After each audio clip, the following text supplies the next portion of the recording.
তখন লোকটা চলে গেল। তখন আমি মেয়েটাকে কোলে নিয়ে রেস্টুরেন্টের ভেতরে আসলাম। মেয়েটা বলতে লাগলো, স্যার কি সুন্দর ভেতরে, আর কত মানুষ খাচ্ছে। এই, আমাকে স্যার ডাকবে না বলে দিলাম, আমাকে ভাইয়া বলে ডাকবে। আর তোমার নাম কি? জি ভাইয়া, ফাহিমা। হুম, সুন্দর নাম তো। তখন একটা টেবিলে গিয়ে বসালাম। ওইটার আসলো। তারপর আমি বললাম, ফাহিমা, তুমি কি কি খাবে? ভাইয়া, এখানকার সব খাবার আমি একাই খাবো। একটু মুচকি হেসে, আচ্ছা ঠিক আছে, খাবে, সমস্যা নেই। তখন আমি 3 দিনের জন্য খাবার অর্ডার দিলাম। একটু পর খাবার চলে আসলো। আমরা 3জন বসে বসে খেতে লাগলাম। মেয়েটা কি সুন্দর করে খাচ্ছে। এভাবে খাওয়া শেষ করলাম। আর ওয়েটারকে বললাম আরেকটা খাবার পার্সেল করতে, ফাহিমার মার জন্য। তারপর খাবারের বিলটা দিলাম। তখন লিজা বলল, রাফি, চলো তো। কোথায়? দেখছো না মেয়েটার গায়ের কাপড় কেমন ছেঁড়া, চলো জামা কিনবো। তখন লিজার সাথে একটা শপিং মলে গেলাম। লিজা একটা জামা কিনলো আর সেটা আগামীকাল পরে আসতে পড়লো। তখন আমি ফাইমাকে বললাম, আচ্ছা তোমার বাসা এখান থেকে কত দূরে? ভাইয়া, ওই সামনের বস্তিতে। একা একা যেতে পারবে? আমরা অফিসে যেতাম। ভাইয়া পারবো। আমরা কিন্তু একদিন তোমার বাসায় যাব, তোমার আম্মুকে দেখতি। জি আপা, আসেন আজকে যাই। না গো আপু, আজকে কাজ আছে, তুমি যাও। আর এই নাও ওষুধের টাকাটা, রাখো। আপাতত এগুলো তোমার আম্মুকে খেতে বলো। ফাইমা সে মাথা নাড়িয়ে হাসি চোখ জানালো আর চলে যেতে লাগলো। আর আমরাও চলে আসলাম অফিসে। এভাবে অফিস ছুটি হয়ে গেল। বাসে আসার পথে হঠাৎ সুলতান ভাইয়ের সাথে দেখা। তখন আমি সুলতান ভাইকে বললাম, ভাই, একটা উপকার করতে পারবে? আরে এভাবে বলছো কেন? বলো কি করতে হবে। এই যে পাশে একটা বস্তি আছে না, সেখানে যাবেন। আর ফাইমা নামে একটা মেয়ে আছে, তার আম্মু অসুস্থ, তাকে একটা হাসপাতালে নিয়ে যাবে। আর যা খরচ লাগে সব সুমন ভাইয়ের কাছ থেকে যাবে। আমি সুমন ভাইকে বলে দিচ্ছি। আচ্ছা সে না হয় বুঝলাম, আপনাদের কিছু লাগে নাকি? এমনিতে কিছু লাগে না, তবে বাচ্চাটা আমার বোনের মতো। আচ্ছা আমি ব্যবস্থা করছি, তুমি যাও। তখন আমি চলে আসলাম। আমি জানি সুলতান ভাই মানুষ হিসেবে অতটাও খারাপ না, যতটা তাকে দেখে মনে হয়। সবার একটা মন আছে, মনুষ্যত্ব আছে। যাই হোক, আমি বাসায় চলে আসলাম। বাসায় এসে সোজা আমার রুমে চলে আসলাম। ও, একটা কথা বলতে তো ভুলে গেছেন। আপনাদের মনে আছে কি সঞ্জিতা গতকাল রাতে কি বলেছিল? এই দেখেন, আপনাদের সাথে কথা বলতে বলতে সঞ্জিতা এসে হাজির। এই, এখন কয়টা বাজে? হ্যাঁ, প্রতিদিন তো আরো আগে আসে, আজকে এত লেট কেন? অফিসের কাছে আটকে পড়েছিলাম। অফিসের কাজ নাকি জিএফ নিয়ে ঘুরতে গিয়েছিলেন? এমা, ছি ছি ছি ছি, এসব আমার নেই, দেখে বোঝেন না? পিওর ভার্জিন একটা ছেলে, মানে রিলেশন করি না। কিছু বললেন কি? আরে না, রেডি হন, তাড়াতাড়ি বেরোতে হবে। মাত্র অফিস থেকে আসলাম, একটু রেস্ট নেবো না? জি না, সারাদিন তো অফিসে বসে থাকেন, এখন আবার রেস্ট নিয়ে কিসে? আল্লাহ, এটা কি বলে? অফিসে নাকি সারাদিন বসেই থাকি। তবে বসে থাকি এটা ঠিক, কিন্তু কাজ তো করতে হয়। তখন আমি আর কথা বাড়ালাম না, রেডি হতে চলে গেলাম। জানি কথা বাড়িয়ে লাভ নেই, কারণ তার সাথে পারবো না। রেডি হয়ে দুজনেই বের হতে যাব, সামনে এসে দাঁড়ালো রিয়া। আপু, আমাকেও সাথে নিয়ে যাও না, আমারও কিছু জামা নিতে হবে। জিরা, আপনাকে যেতে হবে না, আর গেলেও অন্যদিন। যা রুমে যা। আরে আসুক না, ছোট মানুষ, বায়না করলো। এই, আপনাকে কথা বলতে বলেছি। তখন আমি চুপ হয়ে গেলাম। কি মেয়ে রে বাবা, একটু আগেও ভালোভাবে কথা বললো, আর এখন? তখন রিয়া রুমে চলে যায় আর বলতে থাকে, আমি একা একা বাসায় কি করবো? আরে আপনারাও না আমাকে কিছু মনে করায় দেন না। আজকে বিকেলে যে নীলা একটা ছেলের সাথে দেখা করার কথা না, দেখা অলরেডি হয়ে গেছে। মানে নীলা বিকেলে রেডি হয়ে সে লেকের পাড়ে গেল, আর গিয়ে দেখলো ছেলেটা সেখানে দাঁড়িয়ে আছে হাতে ফুল নিয়ে। ও হ্যাঁ, নীলা কিন্তু আজকে অনেক সেজে কুজে গেছে, কারণ তার জন্য যে একজন অপেক্ষা করে আছে। তারপর নীলা সেখানে গেল আর বলল, কখন আসলেন? বেশি না, 30 মিনিট হলো। এই যে এটা তোমার জন্য। ফুলটা তার দিকে এগিয়ে দিয়ে বলল, এই বেটা গাধা, এই ফুল কেন আনলি? তোমাকে দিতে হবে।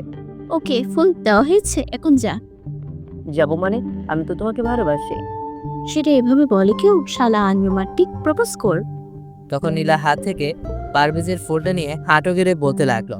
তখন অনেক কথাই বললো, সেটা আপনারা বুঝতে পারবেন না, তাই বলি নাই। তখন সানজিদা শফিকের হাত থেকে ফুলটা নিল, আর তারপর যা হয় আর কি।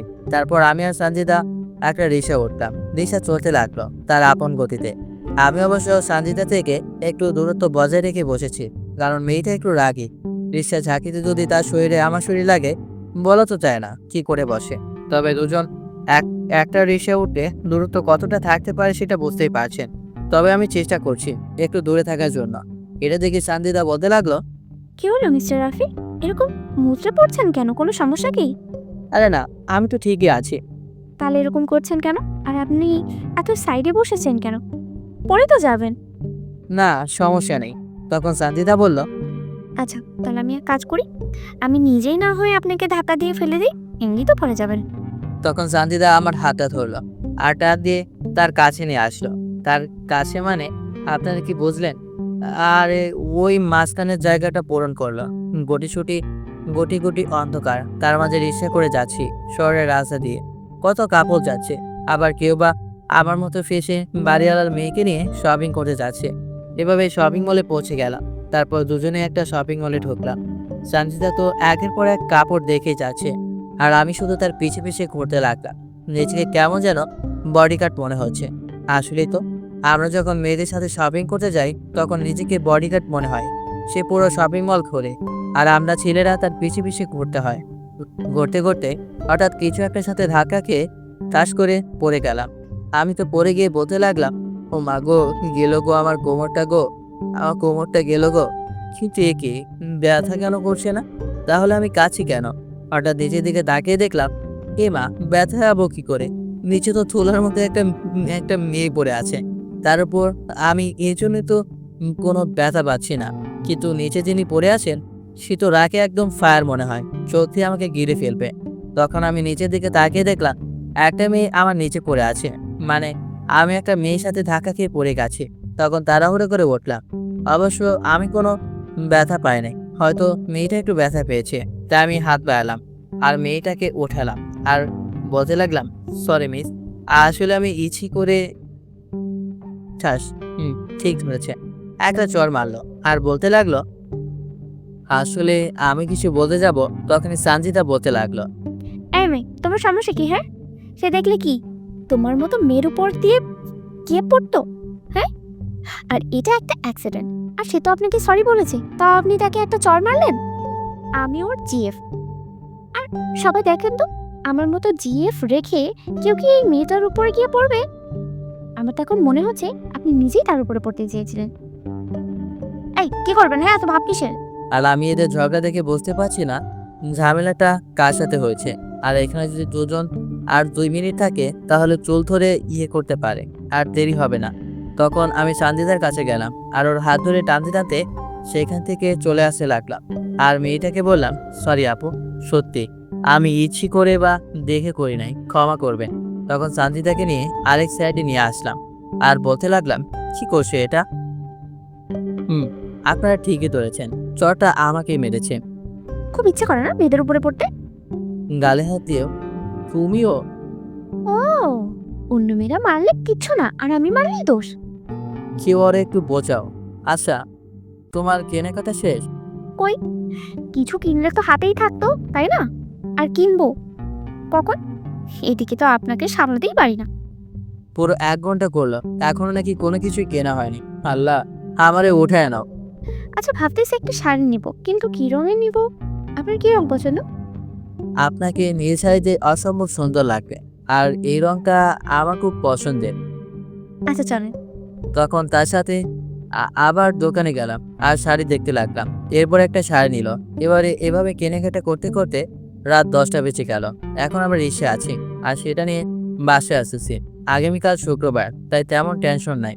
ও, আপনাদের তো বলাই হয়নি, আমরা একটা রেস্টুরেন্ট থেকে খাবার খেয়ে এসেছি। তারপর নিজের রুমে এসে ফ্রেশ হলাম আর আয়নার দিকে তাকাতেই তো আমি অবাক। হায় আল্লাহ, আমার গালে দেখি 5+5 10 আঙ্গুলের দাগ বসে আছে।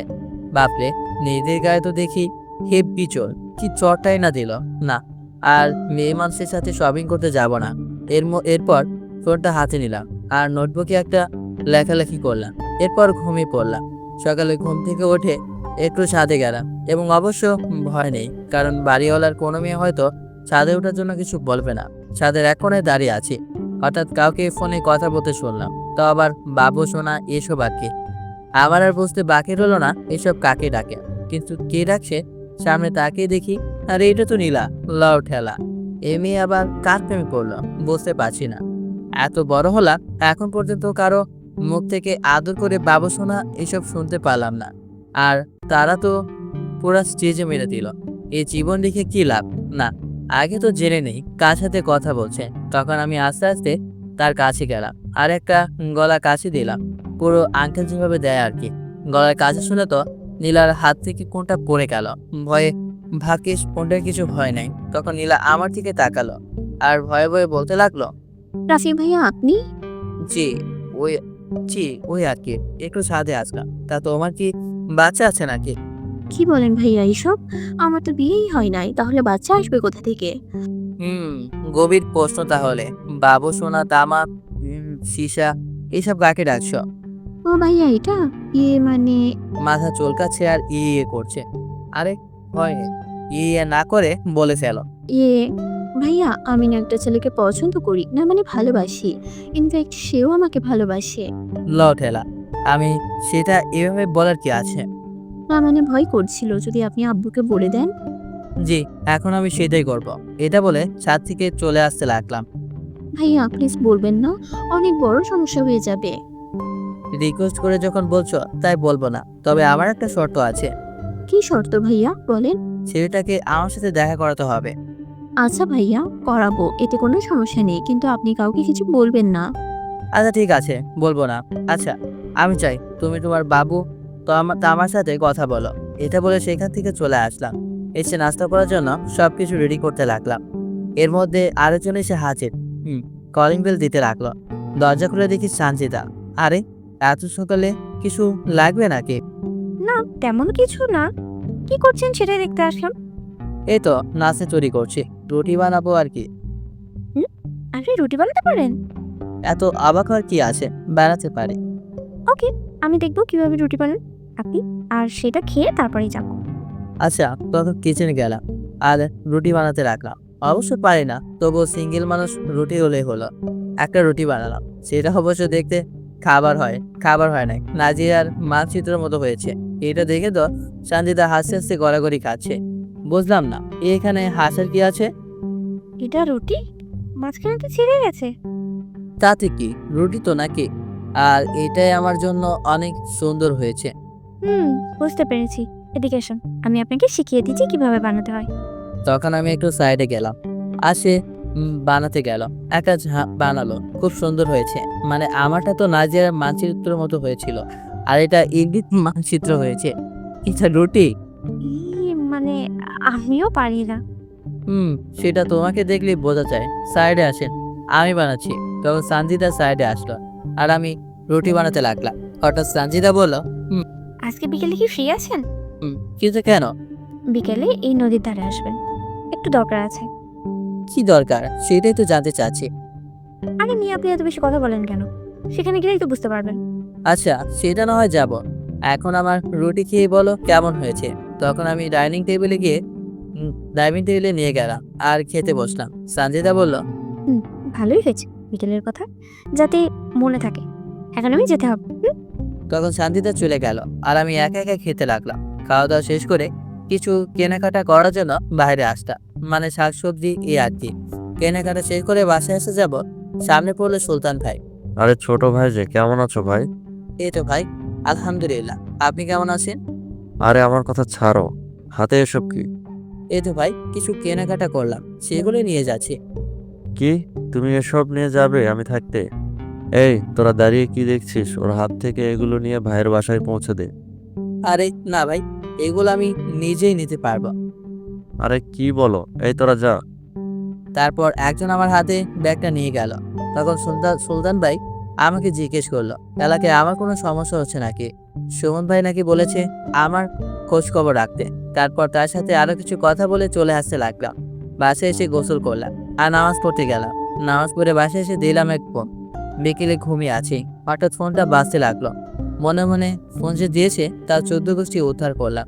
তারপর না দেখে কলটা রিসিভ করলাম। ফোনের ওপাশ থেকে, এই বেটা আনাকোন্ডা, তুই কখন নদীর ধারে আসতে বলছি? কে গো আপনি? ডিস্টার্ব করছেন কেন? ও, আমি তোকে ডিস্টার্ব করছি? দাঁড়া, আজকে বাসা আসি তারপর দেখবি।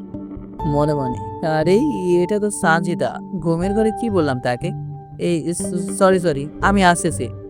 5 মিনিটের ভেতরে আসতে হবে না, না হলে খবর আছে। তখন আমি কলটা কেটে দিলাম। এটা কি পাগল নাকি? মাথায় সমস্যা আছে। এখান থেকে যেতে তো মিনিমাম 20 মিনিট সময় লাগে, আর তো এখনো রেডি হই নাই। তারপর তাড়াতাড়ি বিছানা থেকে উঠে ফ্রেশ হয়ে জামা চেঞ্জ করে দৌড়ে বাইরে আসলাম। আবার পেছন থেকে রিয়া দেখলো আমি দৌড়ে যাচ্ছি। তখন রিয়া বলল, ভাইয়া কি হয়েছে, দৌড়াচ্ছেন কেন? আমার মনে রং লেগেছে, আর দিন দিন কেমন যেন মোটা হয়ে যাচ্ছি, তাই ফিট থাকার জন্য দৌড়াচ্ছি। ভাইয়া ফান করো না তো, এমনিতেই তুমি রোগা, আবার দৌড়ালে তো তোমাকে দেখাই যাবে না। ভাইরে, আমার বাসে মরার প্রশ্ন, হাতে আছে মাত্র কয়েক মিনিট, তাই দৌড়ে যাচ্ছি। বেঁচে বাসে ফিরলে কথা হবে।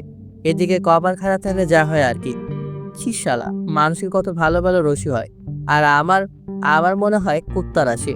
কিরকম দৌড়াতে হচ্ছে, একটা রিক্সাও পাচ্ছি না। যে একটা দেখা গেল। এই মামা যাবে? যাব, তবে এখন ভাড়া একটু বেশি দিতে হবে, বিকেলে রিক্সা পাওয়া যায় না। আচ্ছা দেবনে, নদীর ধারে নিয়ে চলো। যাক, অবশেষে একটা রিক্সা পেলাম, সেটা করে যেতে লাগলাম। আর এদিকে আমাদের সানজিদা তো রেগে একদম ফায়ার। এটা তোকে একবার বললাম যাতে লেট না করে, আর এখন কয়টা বাজে? একটু কমন সেন্সও নেই। আর এদিকে কোনো রকমে নদীর ধারে পৌঁছে গেলাম, কিন্তু সেখানে গিয়ে পড়লাম আরেক ঝামেলায়। গিয়ে দেখি সেখানে অনেক কাপল আছে, কিন্তু তাদের মাঝে সানজিদাকে কোথায় খুঁজে পাবো? তখন ফোনটা বের করে তাকে কল দিলাম। সে কল ধরে বলল, কি হলো, আসলে নাকি? সেই কখন আসে, কিন্তু তোমাকে তো খুঁজেই পাচ্ছি না। এই সাইডে আসেন, দেখেন আমি আছি। তখন ফোনটা কানে দিয়েই তাকে খুঁজতে রাখলাম। হঠাৎ একটা সাইডে একজনকে দেখে দাঁড়িয়ে পড়লাম। নীল শাড়ি নীল চুড়িগুলো বাতাসে উঠতেছে। পেছন থেকে দেখেই বলে উঠলাম, মাশাল্লাহ।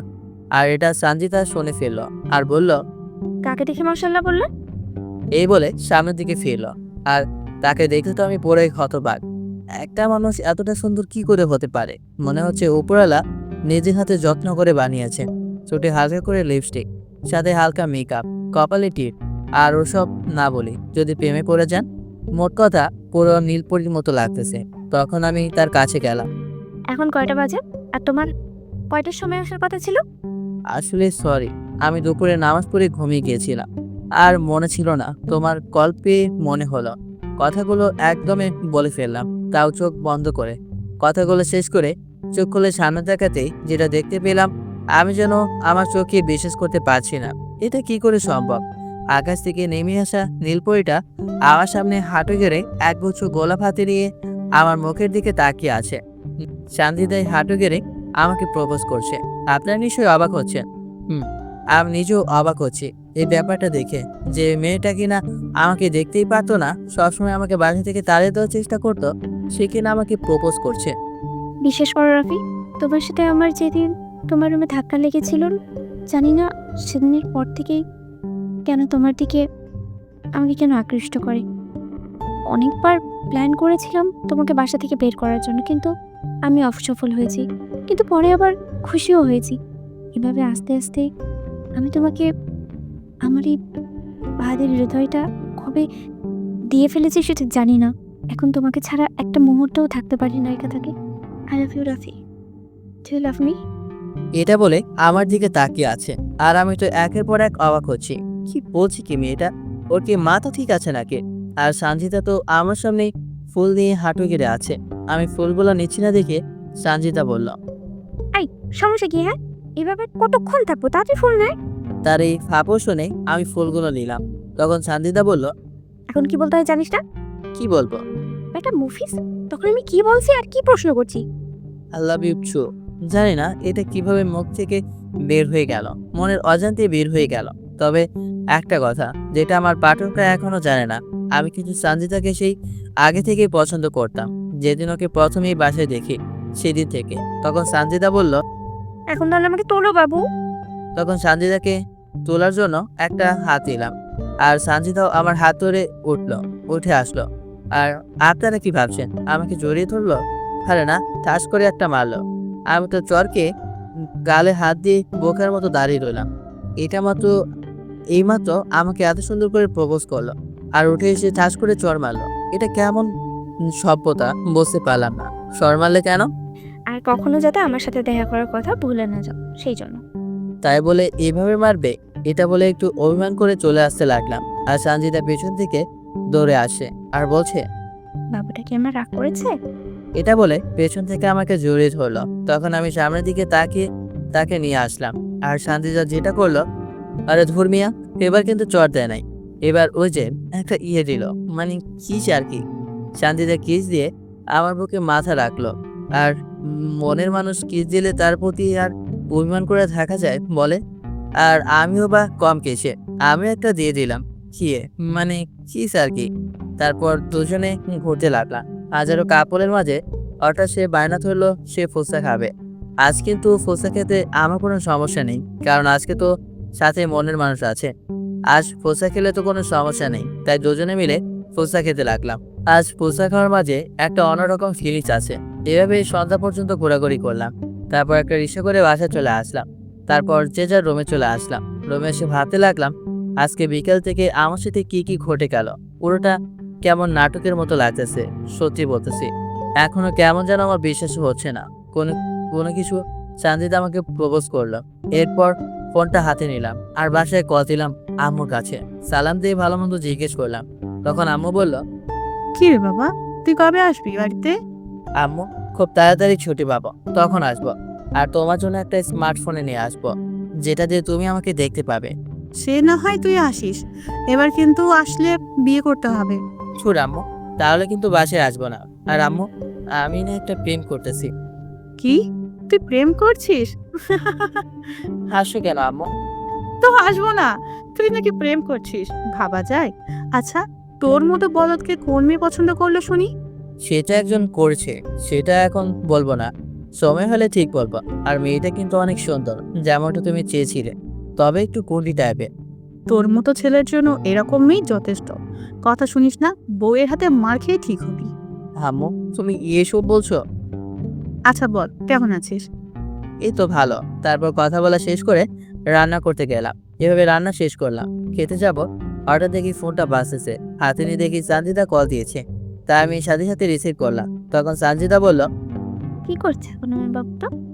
এই তো রান্না শেষ করলাম, এখন খেতে যাব। এই জন্যই তোমাকে আমার এত ভালো লাগে, কত সুন্দর করে রান্না করো। বিয়ের পর কিন্তু তুমি একদিন রান্না করবে আর আমি একদিন করবো। আল্লাহ আমারে বাঁচাও, কি বলে এই মাইয়া? তাহলে অফিস করবে কে শুনি? কেন? তুমি করবে। এখন কিভাবে করো ঠিক সেরকম ভাবেই করবে। মনে মনে, আমার বিয়ে করার দরকার নেই, এমনিতেই ভালো আছি। তোমার ফেসবুকের একটি নামটা কি বলো তো? সুজন হাসান রাফি, এটা লিখো, পাবে। তখন তাকে ফেসবুক আইডি দিলাম। তখন সে বলল, তুমি কি গল্প লেখো নাকি?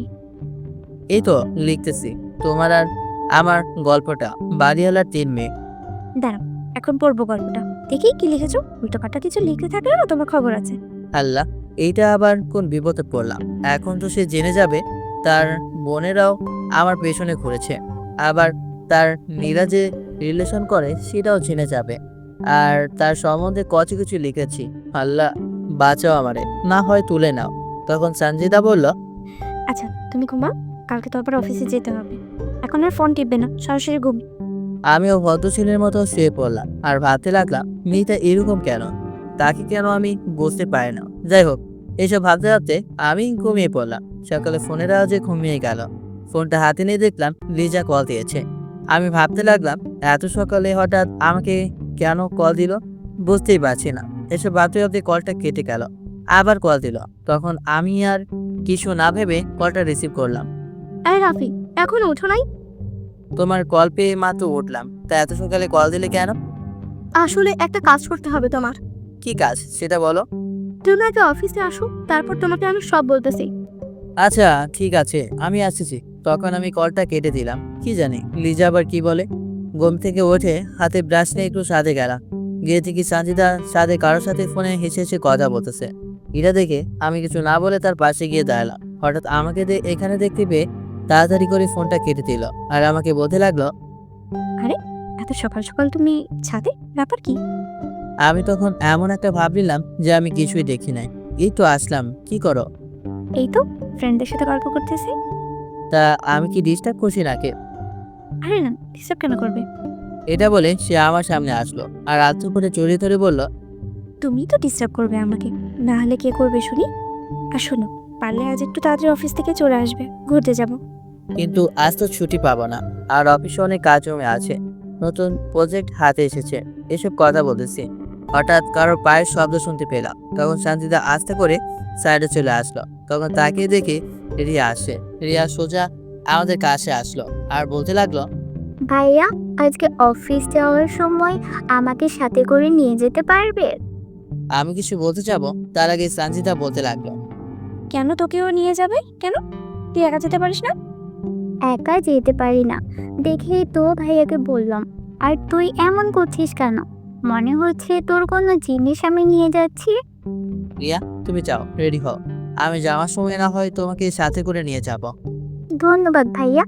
দেখ ভাইয়া কত ভালো, তোর মতো বজ্জাত না। আমি বজ্জাত? তবে রে। এটা বলে সে তাকে দৌড়াতে লাগলো, আর আমি দাঁড়িয়ে হাসতে লাগলাম তাদের কাণ্ড দেখে। এরপর নিজের রুমে চলে আসলাম, ফ্রেশ হয়ে নাস্তা তৈরি করলাম, তারপর সেগুলো খেয়ে রেডি হলাম, তারপর বেরিয়ে পড়লাম। দরজার সামনে দেখি রিয়াও দাঁড়িয়ে আছে, তখন আর কি তাকে নিয়ে বের হলাম। আর সঞ্জিতা তো রাগে ফায়ার। এরপর একটা রিক্সা নিয়ে বেরিয়ে পড়লাম। রিক্সা চলতে লাগলো তার আপন গতিতে। হঠাৎ রিয়া প্রশ্ন করলো, আচ্ছা ভাইয়া, সঞ্জিতা আপু তো তোমাকে আগে দেখতেই পারতো না, কিন্তু এখন দেখছি অনেক ভাব, একদম গলায় গলায়। ব্যাপারটা কি? আরে ব্যাপার কি হবে, মানুষের মন তো আর সবসময় একরকম থাকে না, হয়তো চিন্তাধারা বদলে গেছে। হতে পারে, কিন্তু আমার তো মনে হচ্ছে অন্য কিছু। অন্য কিছু মানে? ও তেমন কিছু। আল্লাহ, হিমে কি বলে, কিস কি খাবো নাকি? আরে না, কি বলে এসব, তেমন কিছু না। বুঝি বুঝি। এই জন্য তোমাকে সবাই পাক না বলে ডাকে। যাও, তোমার কলেজের সামনে চলে আসি। সব বুঝি আমি। এটা বলে সে চলে গেল, আর আমি আবার রিক্সা করে অফিসে যেতে লাগলাম। একটু পর অফিসে পৌঁছে গেলাম আর নিজের কেবিনে বসে কাজ করতে লাগলাম। তখন পিএন এসে বলল, স্যার, আপনাকে বস তার সাথে দেখা করতে বলছেন। আচ্ছা তুমি যাও, আমি আসতেছি। আসলে ছেলেটা আমার থেকে বয়সে অনেক ছোট হবে। তখন উঠে বসের কেবিনে গেলাম, অনুমতি নিয়ে ভেতরে আসলাম। স্যার, আমাকে নাকি ডেকেছেন? মিস্টার রাফি তো আপনাকে যে প্রজেক্টের কাজ দিয়েছে সেটা কত দূর এগোলো? স্যার, এই তো মোটামুটি শেষের দিকে। গুড। তাহলে আমি আশা রাখতে পারি এই প্রজেক্টটা আমরা ঠিকভাবে শেষ করতে পারবো? জি স্যার, দোয়া করবেন। তা যে জন্য ডেকেছি, আগামীকাল কোম্পানি থেকে লোক আসবে। আমি চাই তাদের সাথে মিটিংটা আপনি হ্যান্ডেল করতে পারবেন, এই প্রজেক্টের মিটিং সেটা। জি স্যার, আমি আমার সবটা দিয়ে চেষ্টা করব। Best of luck. এখন আপনি যেতে পারেন। তখন আমি চলে আসলাম। তো আবার কাজের চাপ, একটা তো এই প্রজেক্টটা নিয়ে মাথা ব্যথা, তার উপর আবার আগামীকাল মিটিং। এটা এমন করছে, এমন হয়েছে যে সারা বছর স্কুল কলেজ বন্ধ রেখে নভেম্বরে সে বলতেছে তোমাদের পরীক্ষা নেব। যাই হোক, নিজের কেবিনে আসলাম আর কাজগুলো করতে হবে। বসে বসে কয়েকটা ফাইল তৈরি করছিলাম, হঠাৎ একজনের আগমন। আসতে পারে মিস্টার? তাকে দেখি লিজা আসে। আরে আসেন মিস লিজা চৌধুরী।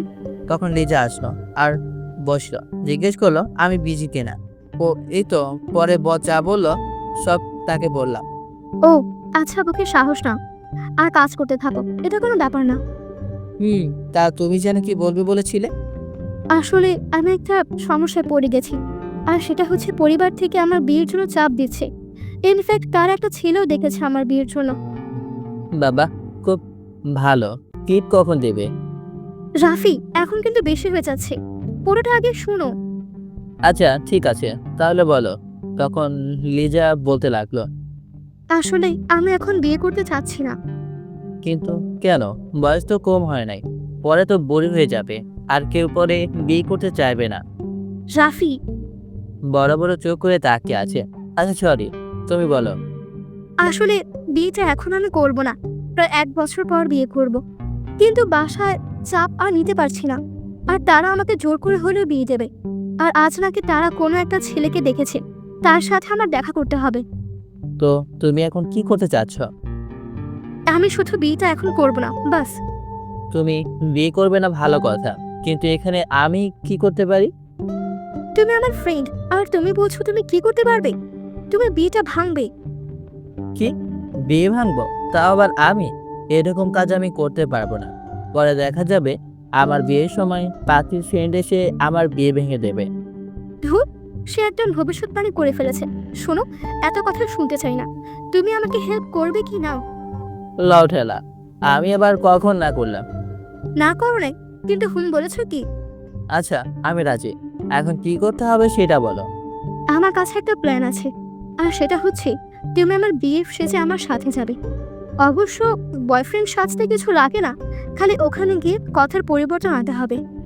লাউ ঠেলা, শেষমেশ কারো বয়ফ্রেন্ড চাচতে হবে, এই ছিল কপালে? কি হলো, কি ভাবছো? না, তেমন কিছু না। তা কখন দেখা করবে? লাঞ্চ টাইমে বসের কাছ থেকে আমি ছুটি নিয়ে এসেছি। আচ্ছা ঠিক আছে, সেটা পরে দেখা যাবে। আপাতত আমার প্রজেক্টের কাজটা করি, তখন আমি আবার আমার কাজে মনোযোগ দিতে লাগলাম। সত্যি, মেয়েদের মন বোঝা অনেক বড় দেয়। কখন কি করে কে জানে। এখন নাকি আবার তার বয়ফ্রেন্ড চাচতে হবে। এভাবে লাঞ্চের সময় হয়ে আসলো, আর তখনই রিজা আমার রুমে এসে হাজির। কি হলো মিস্টার, চলেন, লাঞ্চের টাইম তো হয়ে এসেছে। ছেলেটা নাকি বসে আছে। শালার কি আর কোনো কাজ নেই? এত আগে এসে বসে থাকতে হবে কেন? এসব তোমাকে ভাবতে হবে না। তোমাকে যেটুকু করতে বলেছি সেটুকু করলেই হবে। আচ্ছা ঠিক আছে, চলো। তখন আমি আর লিজা অফিস থেকে বের হয়ে গেলাম, আর একটা রিক্সা নিয়ে সেই রেস্টুরেন্টে আসলাম যেখানে ছেলেটা বসে আছে। তখন আমি আর লিজা রেস্টুরেন্টে ঢুকলাম, আর দেখলাম ছেলেটা বসে আছে। তখন আমরা সেখানে গেলাম। হাই, আমি নিজা, আর ও হচ্ছে রাফি। হ্যালো, আমি রাকিব। ও বুঝতে পারছি, ফ্রেন্ড তাই তো? তখন লিজা মুখে মিষ্টি একটা হাসি দিয়ে বলল, না, বিএফ। মানে কি? একটু গরম হয়ে বলল। আরে, উত্তেজিত হচ্ছেন কেন? বসেনি, কথা বলি। তখন আমি খাবার অর্ডার দিলাম। তখন ছেলেটা বলতে লাগলো, আচ্ছা, আপনার যেহেতু বিয়ে আছে, তাহলে আমাকে এখানে নিয়ে আসার কারণ? এখানে একটা ঘটনা আছে। আসলে আমাদের রিলেশনটা সেই 5 বছর ধরে। প্রায় 2 মাস আগে কোনো একটা কারণে আমাদের সম্পর্কে ফাটল ধরে আর ব্রেকআপ হয়ে যায়। এরপর আমি সিদ্ধান্ত নিয়েছিলাম আমি বিয়ে করব। এই জন্যই আপনার সাথে দেখা করা। কিন্তু আজকে সকালে আবার আমাদের মাঝে সবকিছু ঠিক হয়ে যায় এবং আমরা সিদ্ধান্ত নিয়েছি আমরা বিয়ে করব। এখন এসব জানার পরও যদি আপনি বিয়েটা করেন, তাহলে আমার আর আপত্তি নেই। পরে কি হবে বুঝতেই পারছেন, 5 বছর রিলেশন। আর এদিকে তো আমি বোকার মতো লিজার কথাগুলো শুনতে লাগলাম। কি সুন্দর করে মিথ্যা কথা বলে মাইরি। এই জন্য কিন্তু ওকে নোবেল দেওয়া যেতে পারে। বুঝতে পারছি, আসলে এরকম অবস্থায় বিয়ে করাটা আমার ঠিক হবে বলে মনে হচ্ছে না। কারণ যেহেতু আপনারা একে অপরকে ভালোবাসেন, তাও 5 বছর ধরে, সেখানে যদি আমি বিয়েটা করি তাহলে দেখা যাবে দাম্পত্য জীবনের সুখটা পাবো না। আর আপনাদের কিন্তু খুব মানিয়েছে। বোঝার জন্য ধন্যবাদ। তারপর আমরা খাবার শেষ করলাম। বিলটা অবশ্য রাকিব দিয়েছে। তারপর রাকিব চলে গেল, আর লিজা বলতে লাগলো, বাপ রে, বাঁচা গেল। এসব বাদ দাও, আগে বলো তুমি এত মিথ্যা বলা কবে থেকে শিখেছ? বাপরে, কি সুন্দর করে মিথ্যাগুলো বললে। আরে, আমি নিজেও তো বুঝতে পারছি না কি করে এতগুলো কথা বললাম। তাও বানি, হয়তো সিচুয়েশন বাধ্য করেছে। এখন চলো, অফিসে যেতে হবে, আবার অনেক কাজ জমে আছে। তখন একটা রিক্সা নিয়ে আবার অফিসে চলে আসলাম, আর আমার কেবিনে আমি চলে আসলাম। বসে বসে কাজ করছি, হঠাৎ ফোনটা বাজতে লাগলো। তাকে দেখে সঞ্জিতা কল দিয়েছে। কলটা রিসিভ করলাম। কি করতেছে আমার বাবুটা? কাজ করতেছি। তুমি? তোমার কথা ভাবি। আচ্ছা, এখন কি ছুটি পাবে নাকি? না গো, কাজের অনেক প্রেশার, এখন ছুটি পাবো না। আচ্ছা, বাসে এসে তারপর কথা বলবো। আচ্ছা ঠিক আছে, তুমি থাকো, তোমার কাজ নেই। এটা বলে ফোনটা কেটে দিল, আর সাথে সাথে বন্ধও করে দিল। আমি বারবার কল দিচ্ছি, কিন্তু বারবারই বন্ধ দেখাচ্ছে।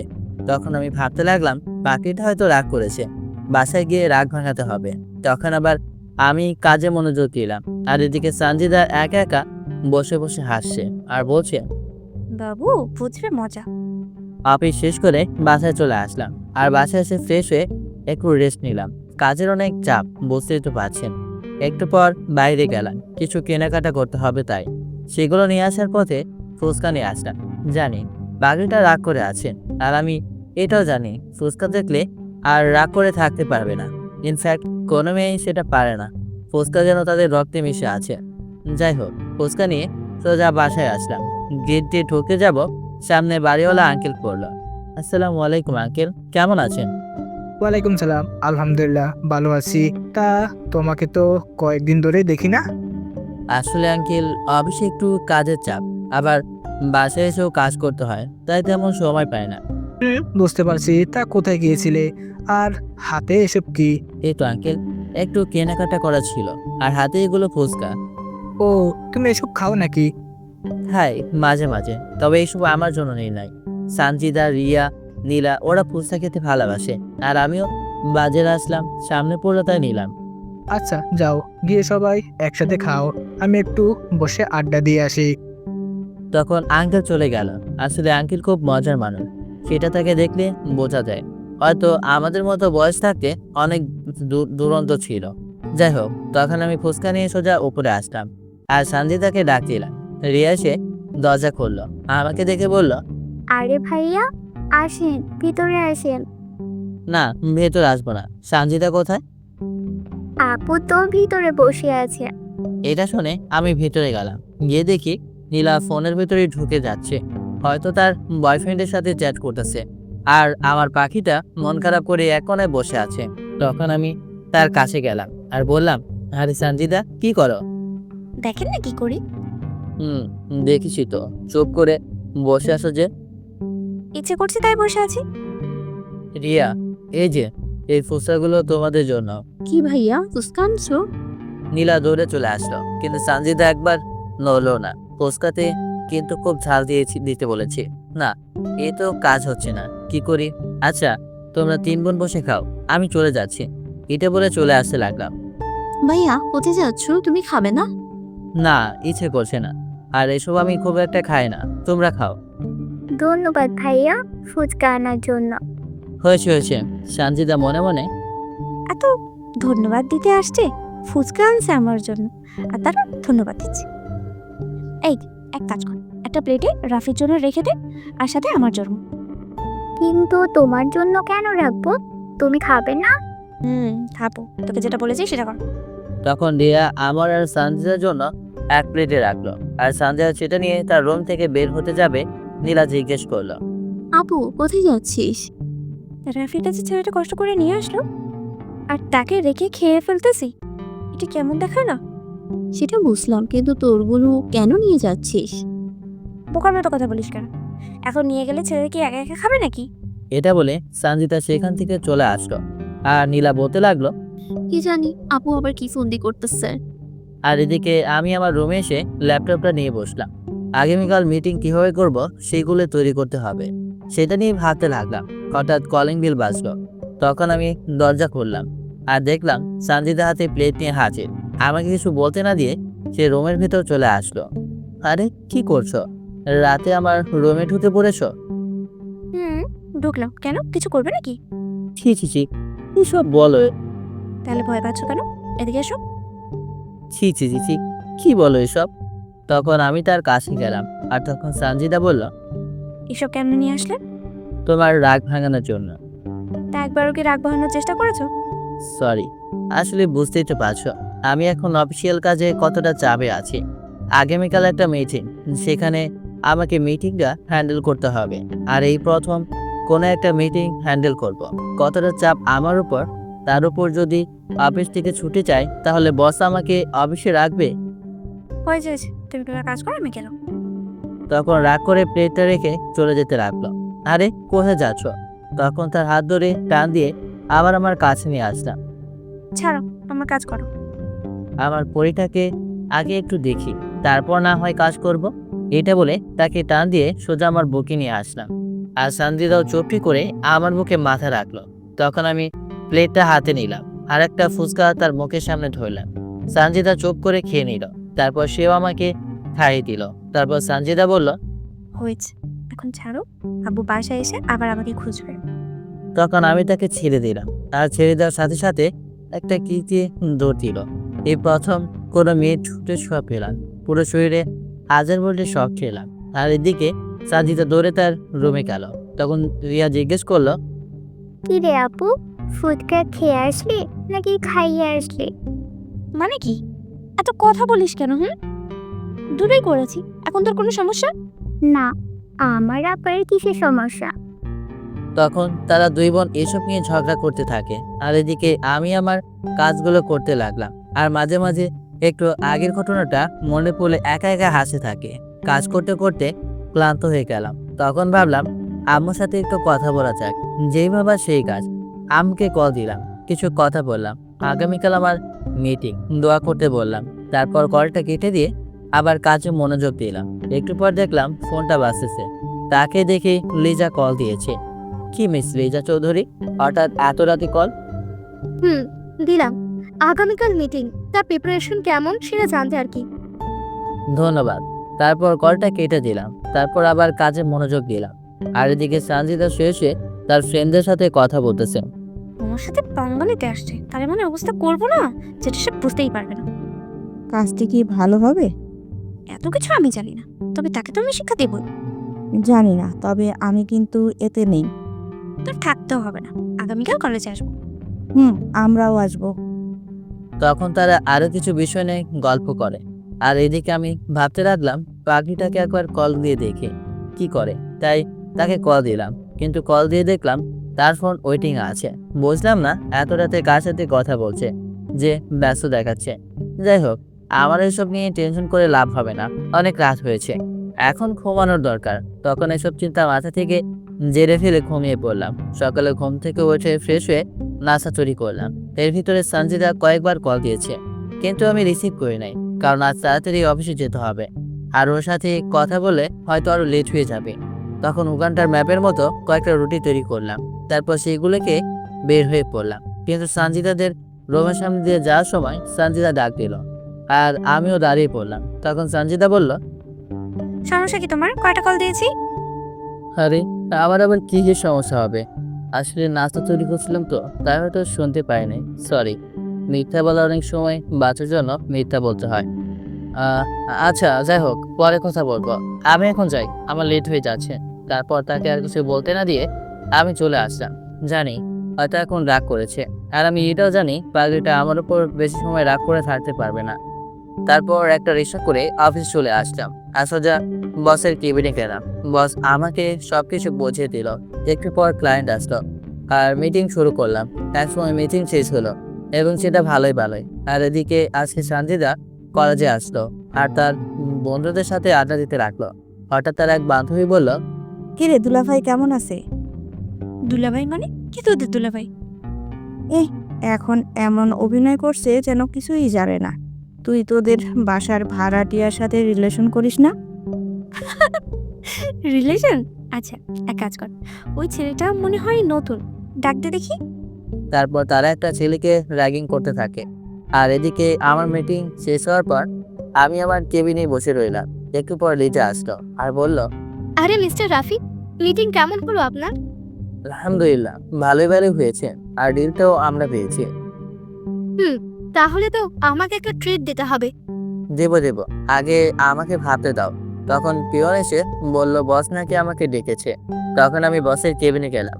আসতে পারি বস? আসুন। আর আপনার উপস্থাপনা কিন্তু ভালো, যার জন্য আমরা এই বড় ডিলটা পেয়েছি। আর এতে আমাদের কোম্পানির অনেক লাভবান হবে। ধন্যবাদ আপনাকে। স্যার, এটা আমার দায়িত্ব, আর আমার দায়িত্ব আমি সঠিকভাবে পালন করার চেষ্টা করব। আর আপনাকে খুব ক্লান্ত লাগছে, আপনি বাসায় চলে যান, গিয়ে রেস্ট নিন। ধন্যবাদ স্যার। তারপর আমি চলে আসলাম বসের কেবিন থেকে। সত্যি আজকে খুব ক্লান্ত লাগতেছে, কারণ গতকাল অনেক রাত জেগে কাজ করেছি। তারপর আমি অফিস থেকে বের হয়ে গেলাম আর একটা রিক্সা নিয়ে বাসার পথে রওনা দিলাম। মাঝরাতে এসে বললাম ঝামেলায়। রিক্সার চাকা পাঞ্চার হয়ে গেছে। আর হয়েছে তো হয়েছে, এইরকম জায়গায় হয়েছে যেখানে আপাতত কোনো রিক্সায় নেই। এখন একটা রাস্তা, আর সেটা হচ্ছে হেঁটে যাওয়া। যেমন ভাবা তেমন কাজ, হাঁটা শুরু করলাম। আর এদিকে সঞ্জিতাও কলেজ শেষ করে বাসায় যাওয়ার জন্য বেরিয়ে পড়লো। কানে হেডফোন দিয়ে গান শুনতে শুনতে যেতে লাগলো রাস্তা দিয়ে। আর এদিকে আমি হাঁটতে হাঁটতে কলেজের সামনে চলে আসলাম আর দেখতে পেলাম একটা মেয়ে রাস্তার মাঝ দিয়ে হাঁটতেছে, আর পেছন থেকে একটা ট্রাক জোরে জোরে হর্ন বাজাচ্ছে। কিন্তু মেয়েটা শুনতেই পাচ্ছে না, কারণ তার কানে তো হেডফোন দেওয়া। কি করবো বুঝতে পারছি না। তখন আমি এক দৌড় দিয়ে মেয়েটাকে ধাক্কা দিয়ে রাস্তার পাশে পড়ে গেলাম, আর সাথে সাথে ট্রাকটা চলে গেল। আর এদিকে আমি মেয়েটার উপরে পড়ে গেলাম। ওটা সত্যি পাচ্ছি না, হয়তো ব্যথা পেয়েছি। লোকজন দৌড়ে আসলো আমাদের দিকে, আর সবাইকে অবাক করে দিয়ে মেয়েটা যা করলো সেটা আমি ভাবতেও পারিনি। মেয়েটা আমাকে ধাক্কা মেরে ফেলে উঠে দাঁড়ালো আর ঠাস ঠাস ঠাস করে কয়েকটা চড় মারলো। চড়গুলো আমার গালে মেরেছে। আর এদিকে আমি একের পর এক অবাক হচ্ছে। সঞ্জিতাকে এখানে থেকে অবাক হয়ে গেলাম, আর এখন তো চড় মারলো, এতে আরো বেশি অবাক হলাম। সঞ্জিতা, তুমি আমাকে চড় মারলে? এই ফকিন্নি, তুই কোন সাহসে আমার নাম ধরে ডাকিস? হ্যাঁ, কি যোগ্যতা আছে আমার নাম ধরে ডাকার? কি বলছো কি তুমি? তোমার মাথা ঠিক আছে নাকি কোথাও ব্যথা পেয়েছো? রাগ তোর ব্যথা। সুন্দরী মেয়ে দেখলে লুচ্চামি করতে ইচ্ছা করে, তাই না? কি বলছো এসব? আমি তোমাকে ভালোবাসি। ইনফ্যাক্ট তুমি নিজে তো বলেছিলে তুমি আমাকে ভালোবাসো। ভালোবাসা? এই, তুই নিজেকে কখনো আয়নায় দেখেছিস কেমন দেখতে তুই? আর তোর মতো ছেলেকে আমি ভালোবাসতে যাবো? আরে তুই তো আমার বাসার সামনের ভাড়াটিয়া, তোকে ভালোবাসতে যাবো আমি? তার এই কথাগুলো শুনে আমার ভেতরটা কেমন মোচড় দিয়ে উঠলো। এক সেকেন্ডে মনে হচ্ছে আমার সবকিছু ওলট পালট হয়ে গেল। তখন ওখানকার লোকজন বলতে লাগলো, আরে আপা, আপনি কি পাগল হয়ে গেলেন নাকি? যে ছেলেটা আপনাকে মৃত্যুর হাত থেকে বাঁচালো তাকে আপনি অপমান করছেন। আপনাদেরকে কি কেউ এখানে দেখেছে নাকি? তাহলে কেন এসেছেন এখানে? আর এই যে মিস্টার রাফি, আমি আপনাকে বলছিলাম না আমার সাথে লাগতে আসবেন না, শেষ হয়ে যাবে। দেখ আমি কি করতে পারি। আর শোন, তোর এই মুখটা যাতে আমি আর কখনো না দিই, দেখতে চাই না তোর মতো বেহায়ার মুখ, যাকে কিনা দিনে 1000 বার বাসা থেকে চলে যেতে বলেছি কিন্তু সে চায়নি। শুধু একদিন আব্বুর জন্য থাকতে পেরেছিস। আমি চাই না তুই আর আমার বাসায় থাক, আর কখনো আমাকে ভালোবাসার কথা বলতে আসবি না। এটা বলে সঞ্জিতা চলে যেতে লাগলো, আর আমার পুরো পৃথিবীটা ঘুরতে লাগলো।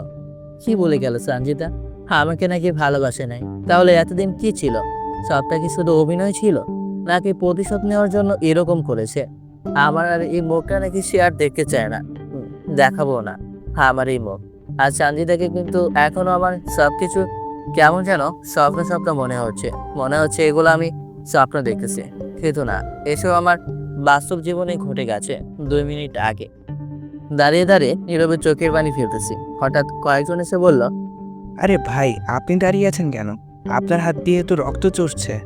তখন আমি হাতের দিকে তাকিয়ে দেখলাম সত্যি অনেক জায়গা ছিলে গেছে আর অনেক রক্তও ঝরতেছে। কিন্তু কি হবে, এর থেকে বেশি কষ্ট তো আমার মনের ভেতরে এখন। ভাই, বড়লোকের মেয়েগুলো এরকমই হয়। আপনি চলেন, আপনাকে ডাক্তারের কাছে নিয়ে যায়। ভাই, ও ভুল কিছু করে নাই, সব দোষ আমার। এত বলার পরও তাদের বাসায় রয়ে গেলাম। নিজের পরিবারের মতো ভেবেছিলাম তাদের, কিন্তু আমাকে নিয়ে যে তাদের এত অভিযোগ আমার জানা ছিল না। তখন লোকজন আমাকে একটা হাসপাতালে নিয়ে যায়। ডাক্তার ড্রেসিং করে ওষুধ লিখে দিল আর ব্যান্ডেজ করে দিল।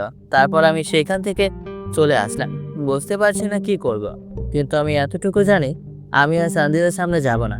তখন আমি লেজাকে কল দিলাম আর বললাম আমি কিছুদিনের জন্য বাসায় যাব, আমার ডিলটা যাতে সে করে নেয়। তখন আমি বসকে কল দিয়ে সব বললাম যে আমি অ্যাক্সিডেন্ট করেছি, কিছুদিন অফিসে আসবো না। তখন আমি আম্মুকে কল দিলাম, ভালো মন্দ জিজ্ঞেস করে বললাম, আম্মু আজ রাতে আমি বাসার উদ্দেশ্যে রওনা দিব কিছুদিন থেকে, তারপর আবার চলে আসবো। আপনারা হয়তো ভাবছেন আমি সঞ্জিতার সামনে যেতে চাই না, ঠিক আছে, কিন্তু ঢাকা শহর ছেড়ে কেন যাচ্ছি? আসলে অনেক ভালোবেসেছিলাম মেয়েটাকে। হয়তো এখানে থাকলে মেয়েটাকে ভুলতে পারবো না। আবার অনেক দিন হয়ে গেল বাসায়ও যায় না। এদিকে অ্যাক্সিডেন্ট, বুঝতেই তো পারছেন, অফিসে যেতেও পারবো না। তাই এই সময়টুকু বাসার পরিবারের সাথে কাটিয়ে আসি, হয়তো মনটাও ভালো হয়ে যাবে। কিন্তু আমি এইটুকু এখনো মেনে নিতে পারছি না যে সঞ্জিতা আমার সাথে এরকম করেছে। যাই হোক, এখন আঙ্কেলের সাথে দেখা করতে হবে।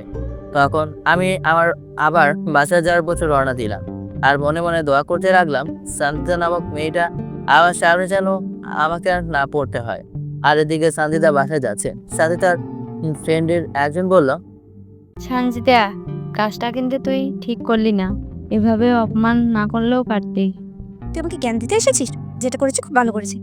আর এদিকে আমি বাসায় পৌঁছে গেলাম, গিয়ে সোজা আমার রুমে আসলাম, তারপর চেঞ্জ করলাম আর আঙ্কেলকে কল দিলাম আর বললাম তার সাথে একটু দেখা করতে চাই। তখন তিনি বললেন, ওকে, আসো, আমি পাশের চায়ের দোকানে বসে আছি। তখন আমি তার কাছে গেলাম আর আঙ্কেল আমাকে দেখে বলল, আরে বাবা, তোমার এই অবস্থা কি করে হয়েছে? আসলে আঙ্কেল রিক্সা দিয়ে আসার পথে রিক্সা থেকে পড়ে গিয়েছিলাম আর একটু ব্যথা পেয়েছি। সাবধানে চলাচল করবে না। তা ওষুধ নিয়েছো? জি আঙ্কেল। আঙ্কেল যে কথাটা বলতে এসেছি, আসলে আমি কিছুদিনের জন্য গ্রামে চলে যাব, তাই আমি চাচ্ছি বাসাটা ছেড়ে দিতে। আবার যখন শহরে আসবো তখন অফিসের কাছে একটা বাসা নিয়ে নেব।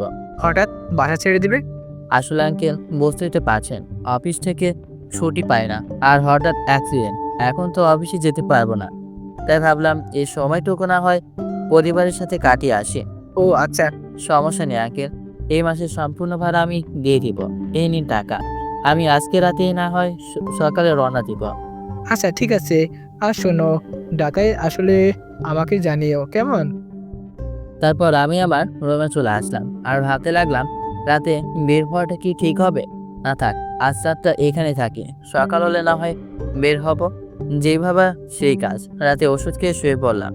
ইস, কেমন যেন ব্যথা করছে, ঠিক মতো শুতেও পারছি না। আর এদিকে সঞ্জিতা, নীলা তার 3 বোন বসে আছে বলতে নীলা তার বয়ফ্রেন্ডের সাথে আড্ডা দিচ্ছে আর সঞ্জিতা তার ফ্রেন্ডের সাথে। তখন আঙ্কেল আসলো আর বলল, কি রে, তোরা কি করছিস? এই তো বসে আছি। তোরা কিছু শুনেছিস? এটা বলা মাত্র সঞ্জিতা একটু ভয় পেয়ে গেল। আপু কিসের কথা বলে? কি আব্বু, তেমন কিছু তো শুনি নাই। রাফি আছে না, সে আজকে অফিস থেকে আসার পথে রিক্সা থেকে পড়ে ব্যথা পেয়েছে। আবার হঠাৎ করে বলতেছে বাসাটা নাকি ছেড়ে দিবে। ও, বাঁচা গেল। আমি তো ভেবেছিলাম হয়তো আমার কথা বলবে, আমার জন্য তার এমন হয়েছে। কি, রাফি ভাইয়া অ্যাক্সিডেন্ট করেছে? আর বাসাটা ছাড়বি কেন? আচ্ছা, আমি গিয়ে দেখে আসি কি অবস্থা এখন। আরে এখন যাস না, হয়তো ঘুমিয়ে আছে, সকালে যাস। এখন তোরা ঘুমিয়ে পড়। দরদ একেবারে উচ্চে পড়তেছে।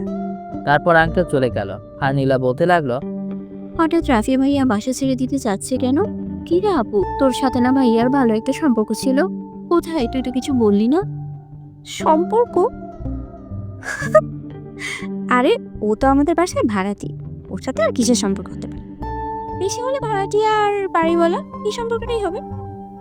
আপু, তুই কখনো শুধরাবি না। আর এদিকে আমি শুয়ে আছি। একদিকে যেমন শরীর ব্যথা করছে, অন্যদিকে ভেতরটা কষ্টে পড়ে যাচ্ছে। কি দোষ করেছিলাম আমি? শুধু কি এই বাসায় ভাড়াটি হিসেবে থাকতাম তাই? আমি তো বলি নাই আমাকে ভালোবাসতে, তাহলে কেন এই মায়ের বাঁধনে আজকে এইভাবে দূরে ঠেলে দিল? জানি না আর কখনো দেখা হবে কিনা, তবে আমি কিন্তু সবসময় চাইবো যাতে যে সবসময় ভালো থাকে। এই সুজন হাসান রাফি কখনো কারোর জন্য খারাপ দোয়া করে না। এসব ভাবতে ভাবতে ঘুমিয়ে পড়লাম। সকালে ঘুম থেকে উঠে বললাম, সকাল সকাল রাতে সবকিছু রেডি করে রেখেছি। সকালে ব্রাশ করে কিছু না খেয়ে বেরিয়ে পড়লাম আর দোয়া করতে লাগলাম যাতে আমার সামনে সঞ্জিতা নামক বেমান মেয়েটা না পড়ে। সঞ্জিতাদের রুমের সামনে দিয়ে যেতে লাগলাম। ভেতর থেকে তার কথা শোনা যাচ্ছে। একটু দাঁড়িয়ে তার বলা কথাগুলো শুনতে লাগলাম। হয়তো আর শোনা হবে না তার এই কথা বলাগুলো। তারপর আর দাঁড়িয়ে না থেকে চলে আসতে লাগলাম। হয়তো সামনে পড়লে আবার অপমান করবে, তার চেয়ে ভালো চলে যায়, আর আসবো না তোমার সামনে। তারপর একটা রিক্সা করে বাস স্ট্যান্ডে যেতে লাগলাম। সামনে হঠাৎ সুলতান ভাই। আসসালামু আলাইকুম রাফি ভাইয়া, কেমন আছো? ওয়ালাইকুম আসসালাম ভাইয়া, ভালো আছি। আপনার কি অবস্থা? ভালো। তা কোথাও যাচ্ছেন নাকি? একটু গ্রামে যাব, এলাকার খবর রাখবেন ভালো করে। সেটা আর বলতে ভাইয়া, আর সঞ্জিতা ভাবির তো এক্সট্রা কেয়ার, ওইটা আমার পক্ষ থেকে। তখন আমি একটা মুচকি হাসি দিলাম। তখন সুলতান ভাই জিজ্ঞেস করলো আমি ব্যথা পেয়েছি কিভাবে। তখন আমি বললাম, ভাইয়া রিক্সা থেকে পড়ে গিয়েছিলাম। তারপর আরো কিছু কথা বলে চলে আসলাম বাস স্টেশনে। তারপর একটা বাসে উঠতাম আর বাসে উঠে পকেট থেকে ফোনটা বের করে সিমটা ভেঙে ফেললাম যাতে কেউ আমার সাথে যোগাযোগ করতে না পারে। আর নতুন একটা সিম ওপেন করলাম যেখানে শুধু লিজার নাম্বারে কল দিলাম। এরপর বাস চলতে লাগলো তার আপন গতিতে, আর আস্তে আস্তে চলে আসতে লাগলাম আবার চিরচেনা সেই গ্রামে, যেখানে জড়িয়ে আছে হাজারো স্মৃতি, যেটা চাইলে কখনো ভোলা সম্ভব না। এরপর বাস থেকে নেমে একটা রিক্সা নিয়ে সোজা বাসায় চলে আসলাম। বাসে এসে আম্মুকে ডাক দিলাম।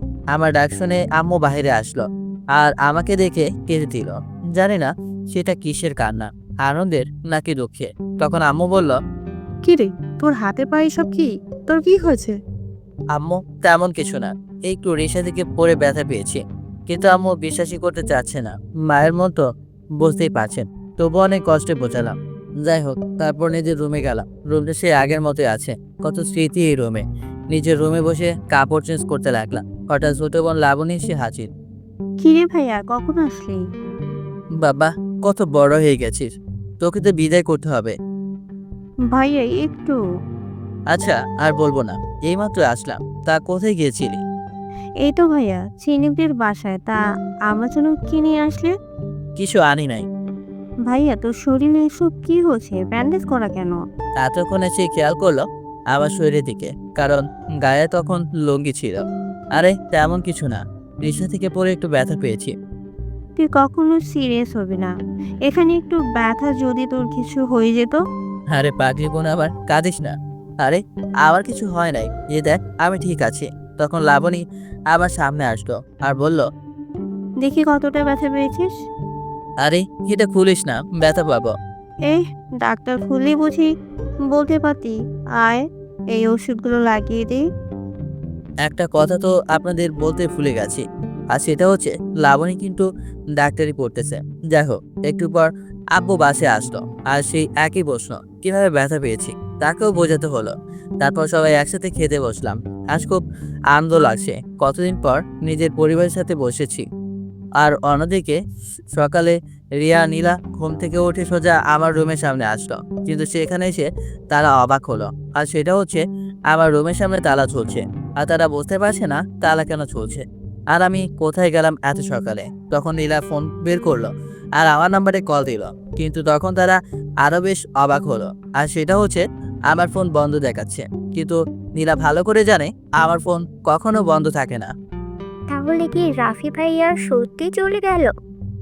আমারও তো মনে হচ্ছে, কিন্তু আমার খুব খারাপ লাগতেছে। জানিস, লোকটা অ্যাক্সিডেন্ট করেছে, কেমন ব্যথা পেয়েছে সেটাও দেখতে পারলাম না। একা একা কোথায় গেল সেটাও জানতে পারছি না, ফোনটা বন্ধ করে রেখেছে। তখন তারা রুমে চলে আসলো আর আঙ্কেলকে বলতে লাগলো, আব্বু, রাফি ভাইয়া হয়তো চলে গেছে, তার রুমে তালা মারা দেখলাম, আর ফোনটাও বন্ধ। এত সকালে চলে গেল, এখন যেন শরীরের কি অবস্থা, অনেক ব্যথা পেয়েছিল ছেলেটা। আর এদিকে সানজিদা এসব শুনে তো নিজের রুমে গিয়ে দরজা বন্ধ করে সেই লেভেলে ডান্স করতেছে। আজ তার মিশন সাকসেস হয়েছে, সে রাফিকে বাসা থেকে তাড়াতে পেরেছে। আর সে ভীষণ খুশি, তাই সে খুশি মনে কলেজে যেতে লাগলো। কলেজে গিয়ে তার বান্ধবীদের সাথে বসে আড্ডা দিতে লাগলো। হঠাৎ তার এক বান্ধবী বলল, আচ্ছা সঞ্জিদা, ওই ছেলেটার কি খবর? কোন ছেলের? গতকাল যাকে অপমান করলি, আবার তোকে বাসাতে গিয়ে বেটা পেয়েছে। সেটা আমি কি করে বলবো? ওর খবর কি শুনেছি আমাদের বাসা থেকে চলে গেছে? তবে তুই কাজটা কিন্তু ভালো করিসনি। ছেলেটা যদি সেদিন তোকে না না বাঁচাতো, তাহলে আজ তুই এখানে থাকতি না, হয়তো হাসপাতালের বেডে, নয়তো মাটির নিচে। মানে কি? কেন, তুই মনে হয় কিছুই জানিস না, এমন ভাব নিচ্ছিস। সত্যি আমি বুঝতে পারছি না, একটু বলতো সেদিন ঠিক কি হয়েছিল? আচ্ছা চল আমার সাথে। ওই দিন যেখানে ঘটনাটা ঘটেছিল সেখানে একটা দোকান আছে, আর সেটাতে সিসি ক্যামেরায় আছে, সেটাতে হয়তো ভিডিও হয়েছে। আর গিয়ে দেখে আসি। তখন তারা সানজিদার সাথে যেতে লাগলো, কারণ সানজিদা সেদিন কিছুই বুঝতে পারে নাই। আর বুঝবে কি করে, কানে তো ছিল হেডফোন। তখন দোকানে গেল, আর দোকানিকে অনেক রিকোয়েস্ট করার পর ভিডিও দেখতে দিল। সেখান থেকে স্পষ্ট দেখা যাচ্ছে সানজিদা কানে হেডফোন দিয়ে রাস্তার মাঝ দিয়ে হেঁটে যাচ্ছে, আর পেছন থেকে আসছে বড় একটা ট্রাক। আর সেটা দেখে রাফি দৌড়ে সানজিদাকে ধাক্কা দিয়ে রাস্তার সাইডে নিয়ে পড়লো, আর রাফি ব্যথা পেল। আর পরেরগুলো তো সানজিদার মনে আছে। পরে সানজিদা সেখান থেকে বাসা চলে আসলো আর ভাবতে লাগলো, আমি এত বড় ভুল করেছি আর অন্যায় করেছি, যে আমাকে নতুন করে বাঁচিয়েছে তাকে আমি কি করলাম? এটা আমি এসব ভাবতেছে আর নিজে একা একা কান্না করতেছে সানজিদা। আর এদিকে আমি খাবার খেয়ে সবার সাথে একটু গল্প করলাম। তখন আম্মু বলল, আচ্ছা তুই গিয়ে রেস্ট নে, এমনিতেই এমন অসুস্থ, তার উপর আবার ঢাকা থেকে আসলি। তখন আমি আমার রুমে আসলাম আর শুয়ে পড়লাম। বিকেলে না হয় একটু হাঁটতে বের হবো, শুয়ে আছি। হঠাৎ মনে পড়লো সানজিদা সেই কথাগুলো। সত্যি কি সানজিদা আমাকে ভালোবাসেনি? তাহলে ওই কথাগুলো কি ছিল? একসাথে ঘুরতে গিয়েছি সেদিন তো একটা, থাক আপনারা তো জানেনই, এসবই কি শুধু প্রতিশোধ নেওয়ার জন্যই করেছে? সে বললেই পারতো সে আমাকে সহ্য করতে পারে না, তাহলে তো আমি চলে আসতাম। কি দরকার ছিল আমার মনটা নিয়ে খেলা করার? এই প্রথম কোনো একটা মেয়েকে ভালোবেসেছিলাম, আর সে আমাকে এইভাবে ধোঁকা দিল। সে নাকি কখনোই আমাকে ভালোই বাসেনি। কি অদ্ভুত এই পৃথিবী, আর কি অদ্ভুতই তাদের চিন্তা ভাবনা। আজকাল প্রতিশোধ নেওয়ার জন্য মানুষের মন নিয়েও খেলা করে। আর আমিও বা কেন বুঝতে পারি নাই শান্তিদের এই প্রেম খেলা। কেন এত স্বপ্ন দেখতে গেলাম এই মেয়েটাকে নিয়ে, যে কিনা স্বপ্ন দেখতো কিভাবে আমাকে অপমান করবে, কিভাবে আমাকে ছোট করবে। নাকি আজকালের ভালোবাসাটা এরকম? আজ এই চোখের পানিটাও কেমন যেন স্বার্থপর, নিজের চোখের জন্য না কেঁদে অন্যের জন্য কাঁদে। এসব ভাবতে ভাবতে আমার চোখ দিয়ে কয়েক ফোঁটা জল গড়িয়ে পড়লো। আসলে আমিও না খুব বোকা, বাড়িওয়ালার মেয়ের সাথে গিয়ে প্রেম করতে গেলাম। আরে তোর বোঝা উচিত ছিল তুই রাস্তার ছেলে, তোকে রাস্তায় মানায়, কোনো মেয়ের সাথে না। এসব ভাবতে ভাবতে ঘুমিয়ে পড়লাম, শরীর ক্লান্ত তাই।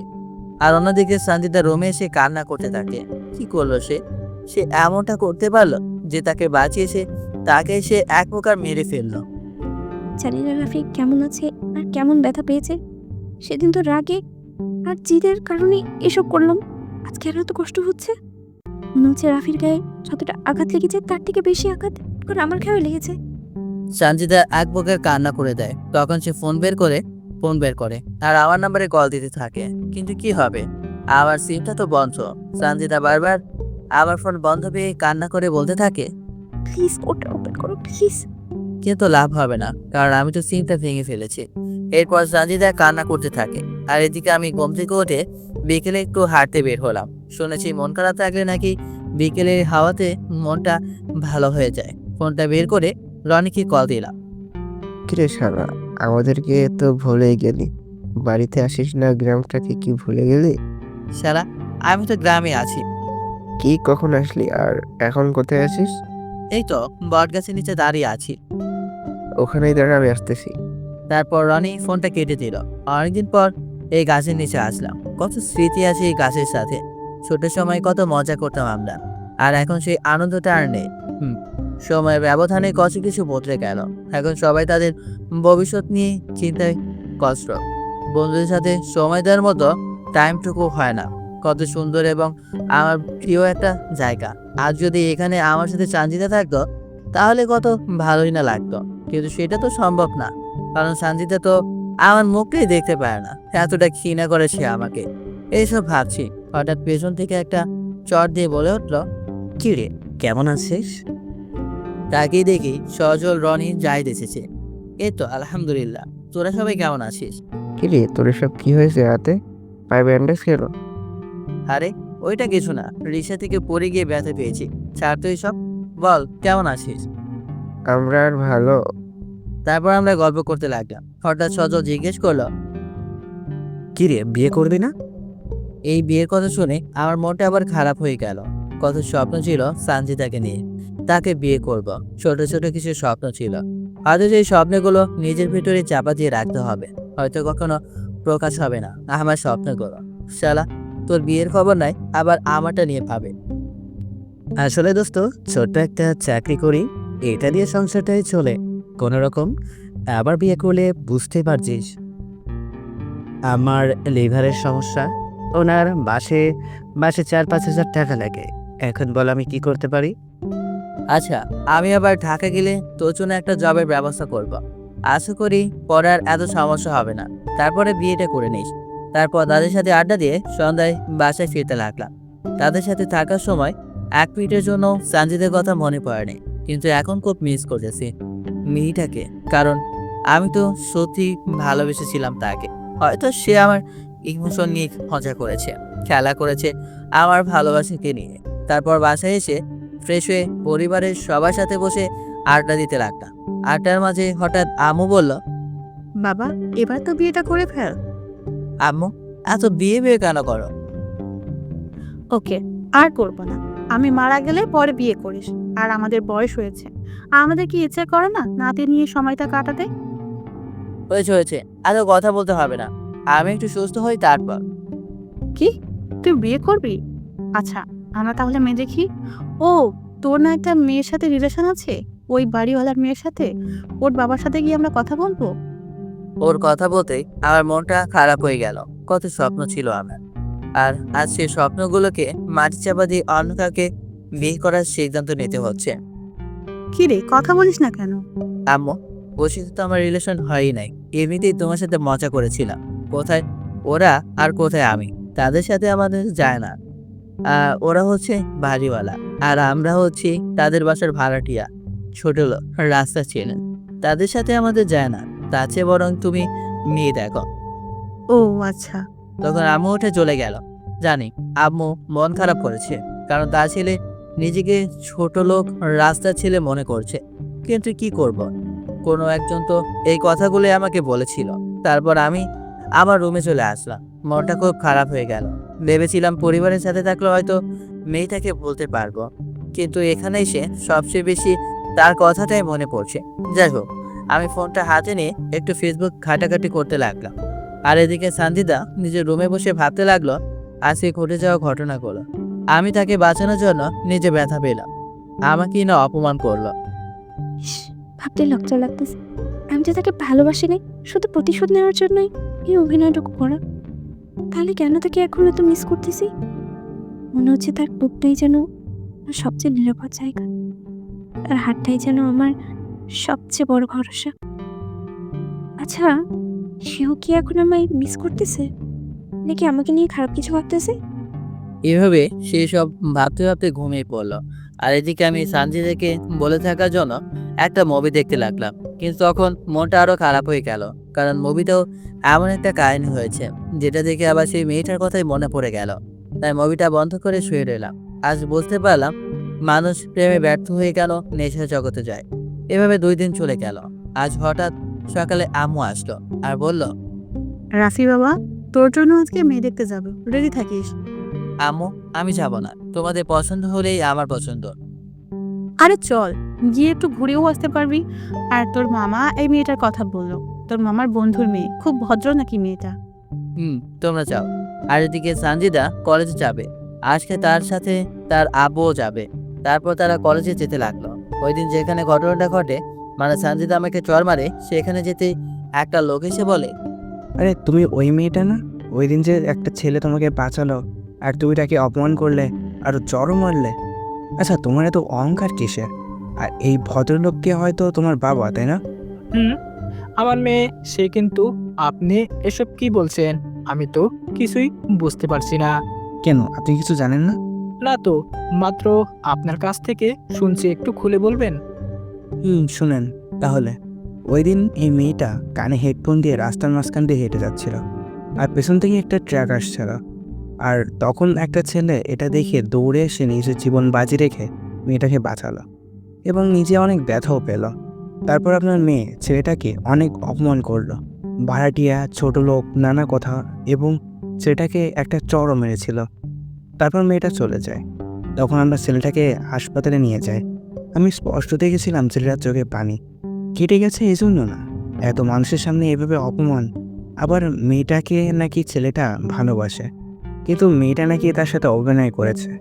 এগুলো শুনে আঙ্কেল সানজিদার দিকে তাকালো। আর তখন সানজিদা নিচের দিকে তাকায় আর চোখ দিয়ে পানি পড়তে থাকে। সানজিদাও তো এসব জানতো না, তাকে বাঁচানোর জন্য রাফি এরকম করেছে। হয়তো সেদিন রাফি না থাকলে আমি বেঁচেই থাকতাম না। তখন আঙ্কেল বলল, তোমাকে কলেজ যেতে হবে না, বাড়িতে আসো।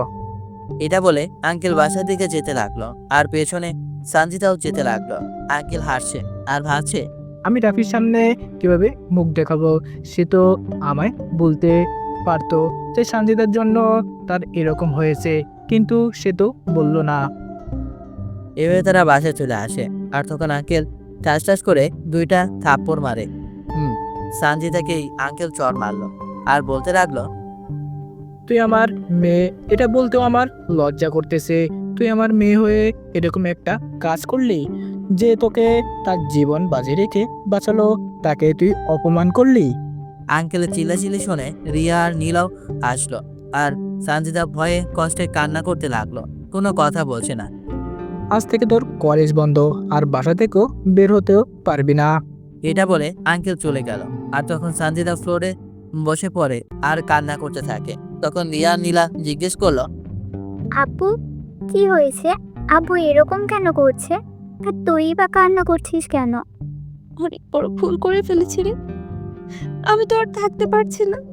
এই গেমটাতে হয়তো আমি হেরে গেছি।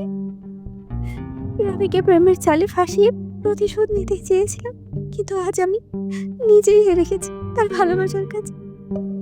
আমি বাঁচতে পারবো না এই রাবিকে ছাড়া। কি বলছিস জাতা? কি হয়েছে একটু খুলে বল তো। এসব শুনলে বাবার মতো তুইও বলবি।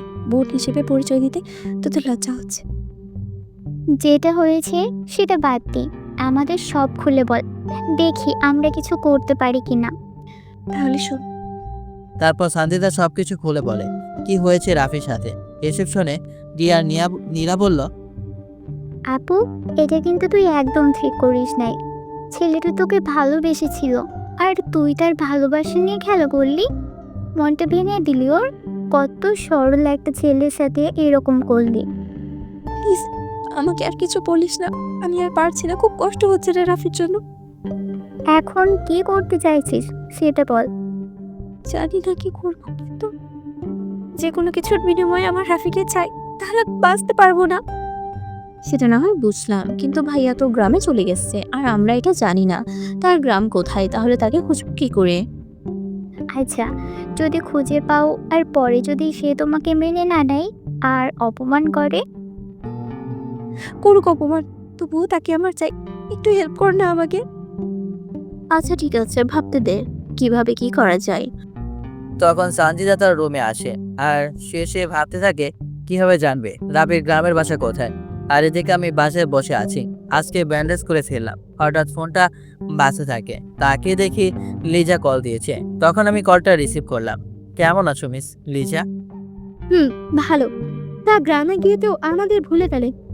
আরে না, বলবো কেন, আসলে অনেকদিন পর গ্রামে আসলাম, বুঝতেই তো পারছো। তাই ওই দিকের খবর কি? ভালো। তবে ঢাকা কবে আসতেছো? আর ঢাকা, বাসা থেকে বিয়ের জন্য চাপ দিচ্ছে, বুঝতে পারছি না কি করব।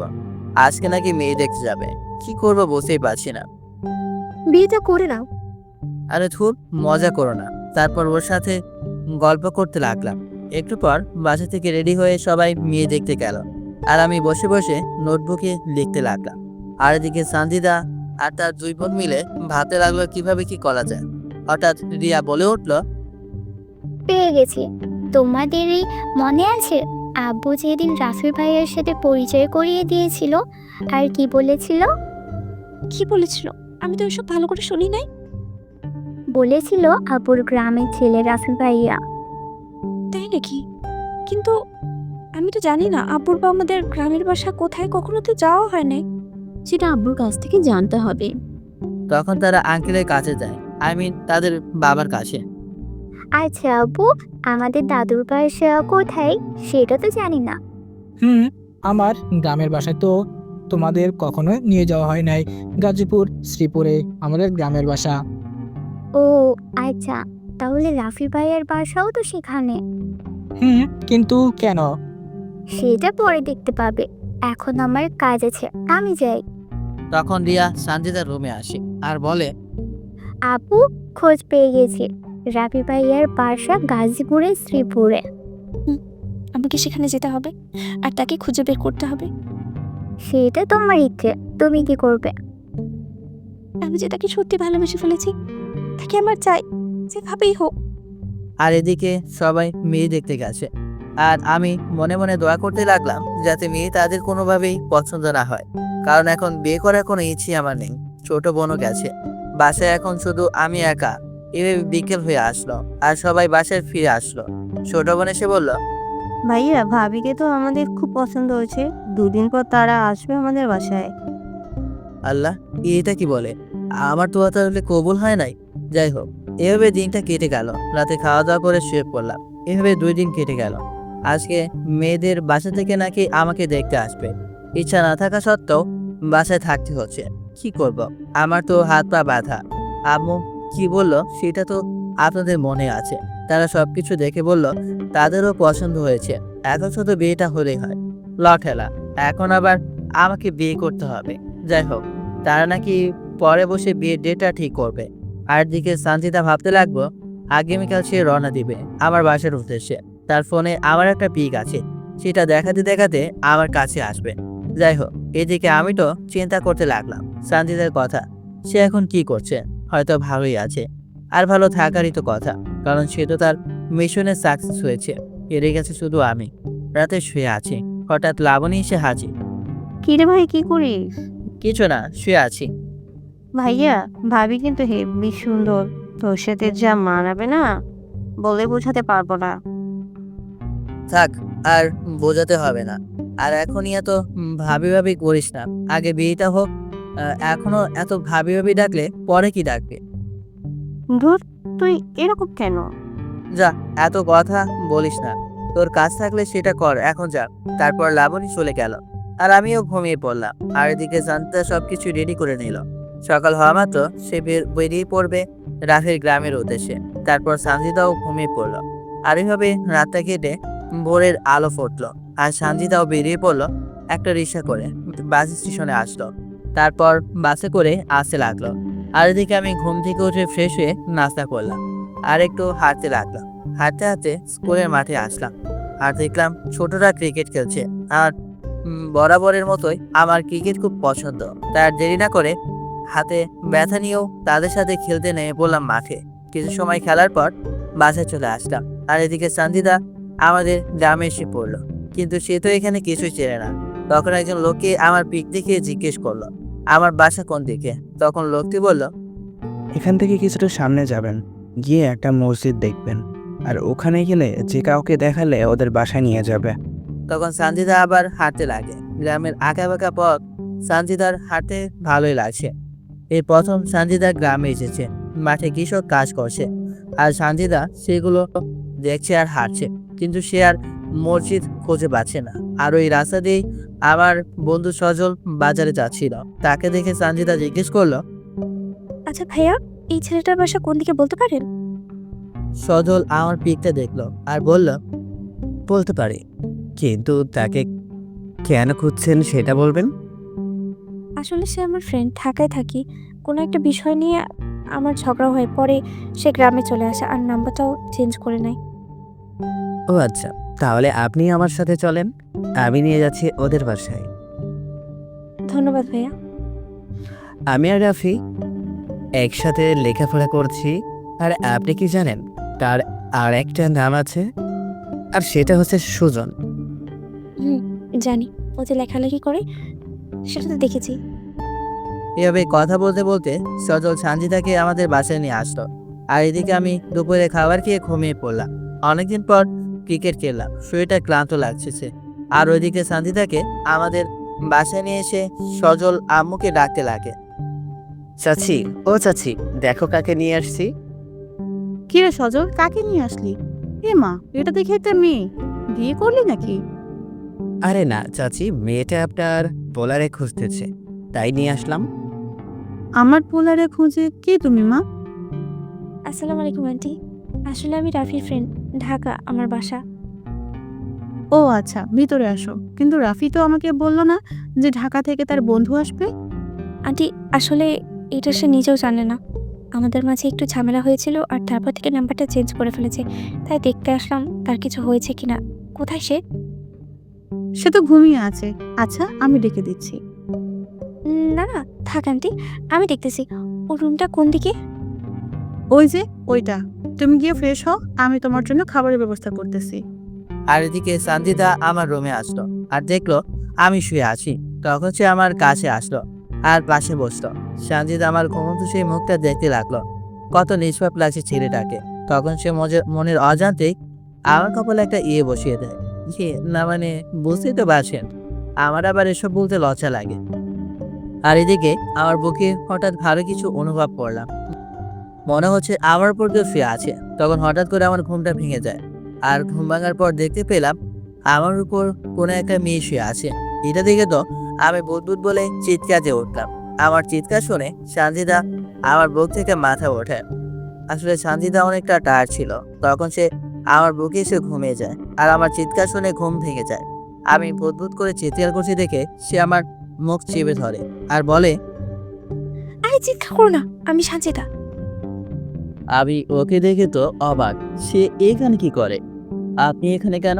তোমার কাছে এসেছি, আসলে সেদিনের জন্য সরি বলতে এসেছি, আর সারা জীবনের জন্য তোমার হতে এসেছি। দেখেন, মজা করার সময় বা জায়গা এটা না। আমি মজা করছি না, আমি একদম সিরিয়াস। কিন্তু আমি তো সিরিয়াস না। আর ওই দিনের জন্য সরি কেন বলছেন? সরি তো আমি বলবো। ওই দিন আপনাকে ধাক্কা না দিলে হয়তো আপনি পড়ে যেতেন না, আর ব্যথাও পেতেন না। আর আমার মতো ছোট লোক রাস্তা ছেলের কাছে কেন আসছে? এটা কিন্তু ঠিক করলেন না। প্লিজ রাফি, আমাকে আর লজ্জা দিও না প্লিজ, আমি আর পারছি না, আমাকে ক্ষমা করে দাও। আরে কি বলছেন কি আপনি? আপনি কেন সরি বলছেন? সরি তো আমি বলবো, কারণ আপনি না চাওয়া সত্ত্বেও আমি আপনাদের বাসায় ভাড়া থেকেছি। প্লিজ রাফি, এসব বলো না। আমি ভুল করেছি, তোমার ভালোবাসা নিয়ে খেলা করেছি, আর এখন সত্যি আমি তোকে খুব ভালোবাসি। ভালোবাসা? আপনি চলে যেতে পারেন, কারণ আমার বিয়ে ঠিক হয়েছে, আর চাইলে বিয়েটা খেয়ে যেতে পারেন। কি? তোমার বিয়ে ঠিক হয়েছে? আমি বিশ্বাস করি না, তুমি এমনটা করতেই পারো না। আমি তোমাকে সত্যি খুব ভালোবাসি, প্লিজ রাফি। দেখেন, আমিও আপনাকে খুব ভালোবেসেছিলাম, নিজের থেকে খুব বেশি, কিন্তু তার বদলে আপনার কাছ থেকে কি পেয়েছিলাম? এক বুক কষ্ট আর অপমান। আর চাই না কারো ভালোবাসা। আপনি ভালো, ভদ্র এবং বড়লোকের মেয়ে, ভালো একটা ছেলে দেখে বিয়ে করতে পারেন। আর আমি ছোট লোক, রাস্তা ছেড়ে, আমার সাথে আপনার যায় না। এর ভেতরে আম্মু এসে হাজির। এই যে মা, আসো। আর ওই হারামজাদা, তুই আগে বলিস নাই কেন তোর ঢাকা থেকে বন্ধু আসবে? সেটা আমি জানলে তো। আন্টি আমি খাবো না, চলে যাবো এখন। সে কি, এত দূর থেকে এলে আর এখনই চলে যাবে? এটা তো হবে না। না আন্টি, যার জন্য এসেছি সেই চলে যেতে বলেছে, তাহলে এখানে থেকে কি লাভ? আচ্ছা, তুমি আগে আসো, খাবার খাও, তারপর দেখা যাবে। ওই হারামজাদা, তুই এদিকে আয়। তখন আমি আম্মুর কাছে গেলাম, তখন আম্মু বলল, এই যে এগুলো নিয়ে আয়। মেয়েটা এত দূর থেকে এলো, এখন যদি চলে যায় অনেক রাত হয়ে যেতে পারে, আর একা একটা মেয়ে এত রাতে যাওয়া ঠিক হবে না। আচ্ছা ঠিক আছে। তখন আমি বাজারে গেলাম, আর এদিকে আম্মু সানজিদাকে খাবার দিল। সানজিদা খাচ্ছে, আর আম্মুকে জিজ্ঞেস করলো, আচ্ছা আন্টি, রাফিকে কোথায় বিয়ে দিচ্ছেন? ও ও কি তোমাকে সেটাও বলে নাই? না আন্টি, তাই জিজ্ঞেস করলাম। দেখছো কেমন বান্দর পোলা, নিজের বন্ধুদেরও বললো না, তার মামার বন্ধুর মেয়ের সাথে। আর বিয়ের দিন কিন্তু তোমাকে অবশ্যই আসতে হবে। জি আন্টি। তারপর সানজিদা খাওয়া দাওয়া করলো, আর তারপর সে চলে যেতে চাইলো, কারণ তার এখানে থেকে কি লাভ? যার জন্য আসলো সে তো অন্য কাউকে বিয়ে করে সুখী হতে চায়। আর এদিকে সন্দেহ হয়ে গেল। তখন আমি তাকে বললাম, এই যে মিস সানজিদা, এখন এখান থেকে যাওয়া যাবে না। আমাদের পরিবারের একটা সম্মান আছে আর নিয়ম আছে। কোনো মেহমান আমাদের বাসা থেকে সন্ধ্যায় বের হতে পারে না। তাই আজকে রাতে আপনাকে এখানেই থাকতে হবে, আর সকাল হলে আপনি যেখানে ইচ্ছে চলে যেতে পারেন। তখন আর কি সানজিদা যেতে পারো না, তাকে থাকতে দেওয়া হলো লাবণীর সাথে। রাতে সবাই খাওয়া দাওয়া শেষ করলাম, আর সানজিদা লাবণীর সাথে যাওয়ার আগে আমার রুমে আসলো। তখন আমি তাকে বললাম, আরে এত রাতে আমার রুমে? রাফি তুমি বিয়েটা করো না প্লিজ, আমি তোকে ভালোবাসি। সেটা এই মুহূর্তে সম্ভব না মিস, কারণ আম্মু কথা দিয়ে ফেলেছে। আর তাছাড়া যখন আমি আপনাকে পাগলের মধ্যে ভালোবেসেছিলাম, কোথায় তখন? তখন তো আমার ভালোবাসার মূল্য দেন নাই। প্লিজ রাফি। আপনার রুমে যান প্লিজ, এখানে থাকলে সমস্যা হবে, আর আমি চাই না কোনো ঝামেলা হোক। তারপর অনেক কষ্ট করে তাকে আমার রুম থেকে পাঠালাম, আর সঞ্জিতা লাবণীর সাথে শুয়ে গেল। লাবণী তো একের পর এক কথা বলেই যাচ্ছে, কিন্তু সে কোনো উত্তর না দিয়ে কিছু একটা ভাবছে। আর এদিকে আমার চোখ দিয়েও দুপোটা চোখের পানি পড়লো, কারণ আমিও তাকে ভালোবাসি। হঠাৎ ফোনটা বাজতে লাগলো, হাতে নিয়ে দেখলাম আননোন নাম্বার, চিনি না। তখন ফোনটা রিসিভ করলাম আর হ্যালো বললাম। নীলি কণ্ঠে আসসালামু আলাইকুম বলল। আমি উত্তর দিয়ে জিজ্ঞেস করলাম, কে? তখন মেয়েটি বলল, আমার নাম সীমা। সীমা? কে সীমা? কোন সীমা? বাড়ি যার সাথে বিয়ে ঠিক তার নামটাই জানেন না? ও আপনি, তাহলে আপনার নাম সীমা? জি, আমার নাম সীমা। আর আমি কিন্তু আপনাকে কল দিয়েছি প্রেম পড়ার না। আমারও এত সময় নেই আপনার সাথে প্রেম করার। কেন কল দিয়েছেন সেটা বলেন। আমার সাথে ভাব নিতে আসছে। আসলে আপনাকে আমার একটা উপকার করতে হবে। বলেন, দেখি চেষ্টা করব। আমার সাথে আপনার বিয়েটা ভাঙতে হবে। কি বলেন, কিন্তু কেন? আমি একজনকে ভালোবাসি আর তার সাথেই থাকতে চাই। আপনি যদি আমাকে না বিয়ে করতেন তাহলে থাক থাক, আর বলতে হবে না। আমি বুঝতে পেরেছি বাংলা সিনেমার ডায়লগ। আর সত্যি বলতে আমিও বিয়ে করতে চাচ্ছিলাম না। তার আপনিও যেহেতু রাজি, তাহলে আর কি বিয়েটা ভেঙে দিচ্ছি। আপনি নিশ্চিত থাকতে পারেন। তারপর কলটা কেটে দিলাম আর খুশিতে প্যান্ট পরে লুঙ্গি ডান্স দিলাম আর ভাবতে লাগলাম, মিস সঞ্জিতা, এবার বোঝো খেলা কাকে বলে। আমার ভালোবাসা নিয়ে খেলা করা। এবার দেখো রাফি কি জিনিস। কিন্তু এর জন্য আমার লিজা সাহায্য লাগবে। কিন্তু লিজা কি রাজি হবে? যাই হোক, এসব পরে ভাববো। আগে লিজাকে কল দিলাম। প্রথমবার রিসিভ হলো না, পরে আবার দিলাম, পরে রিসিভ হলো। তখন লিজা বলল, সরি, ওয়াশরুমে গিয়েছিলাম। সমস্যা নাই, তা কেমন আছো? আমি তো ভালো আছি। তোমার শরীরে কি অবস্থা? আর এত রাতে কল দিলে যে? কেন, কল দেওয়া যাবে না বুঝি? তাহলে রেখে দাও। আরে না, কখনো এত রাতে কল দাও নেই, তাই জিজ্ঞেস করলাম আর কি। তা কেন কল দিলে? আসলে আমাকে একটু হেল্প করতে হবে। কিরকম হেল্প? অভিনয় করতে হবে। অভিনয়? কিরকম অভিনয়? প্রেমের অভিনয়। আসলে আমি একটা মেয়েকে, তারপর প্রথম থেকে সানজিদার সাথে পরিচয় সবকিছু খুলে বললাম। আর ওই দিনের ঘটনাটাও তাকে বললাম। এইসব শুনে লিজা বলল, তাহলে সেদিন তুমি মিথ্যে বলেছিলে? এখন সানজিদা আমার বাসায় চলে এসেছে আর তাকে সাহায্য করার জন্য তোমার হেল্পের প্রয়োজন। আচ্ছা, ঠিক আছে, করব। তাতে আমি ঢাকায় কবে আসছো? খুব তাড়াতাড়ি আসি। আচ্ছা, তাহলে এখন রেখে দেই, তুমি ঘুমাও। তারপর কলটা কেটে দিলাম আর ভাবতে লাগলাম, মিস সঞ্জিতা এবার বুঝবে কত ধানি কত চাল হয়। তারপর আমিও ঘুমিয়ে পড়লাম। পরের দিন সকালে ঘুম থেকে উঠতে একটু লেট হয়ে গেল। আর ঘুম থেকে উঠে জানতে পারলাম সঞ্জিতা নাকি চলে গেছে। শুনে মনটা আমার আবার খারাপ হয়ে গেল। তখন আমি ভাবতে লাগলাম, আচ্ছা মেয়েটা যা পাগলি পাগলি, যদি নিজের কিছু করে ফেলে। তাই আমি রিয়াকে কল দিলাম। রিয়া এ নাম্বার চেনে না। তখন তাকে পরিচয় দিলাম। তখন সে বলল, ভাইয়া, তুমি হঠাৎ করে কিছু না বলে চলে গেলে।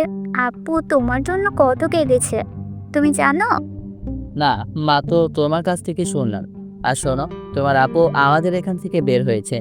বাসায় পৌঁছে গেলে আমাকে একটা কল দিও। আর শোনো, আমিও ঢাকায় আসি।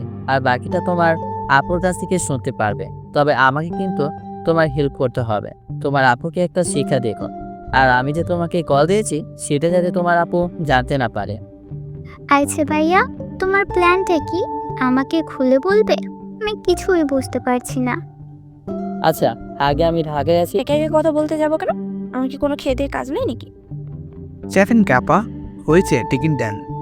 তখন সঞ্জিদা ব্যাগ থেকে টিকিট দেখালে, তারপর কন্ট্যাক্টটা চলে গেল। আর সঞ্জিদা তো রাগে আমার কলই ধরছে না। আর তার পাশের সিটে একটা ছেলে বসেছে। সে বারবার সঞ্জিদার দিকে চেপে বসে আর ইচ্ছে করে তার গায়ে পড়ছে। এত সময় সঞ্জিদা কিছু বলেনি, কিন্তু এখন তার রাগের কন্ট্রোল হারিয়ে ফেলেছে। আর তখনই ঠাস ঠাস করে দুইটা শব্দ হলো। সারা বাসের মানুষ চোখ পেয়ে গেল। সঞ্জিদা ওই ছেলেকে শার্টের কলা ধরে দুইটা মারলো, ঠিক কানে নিয়েছে।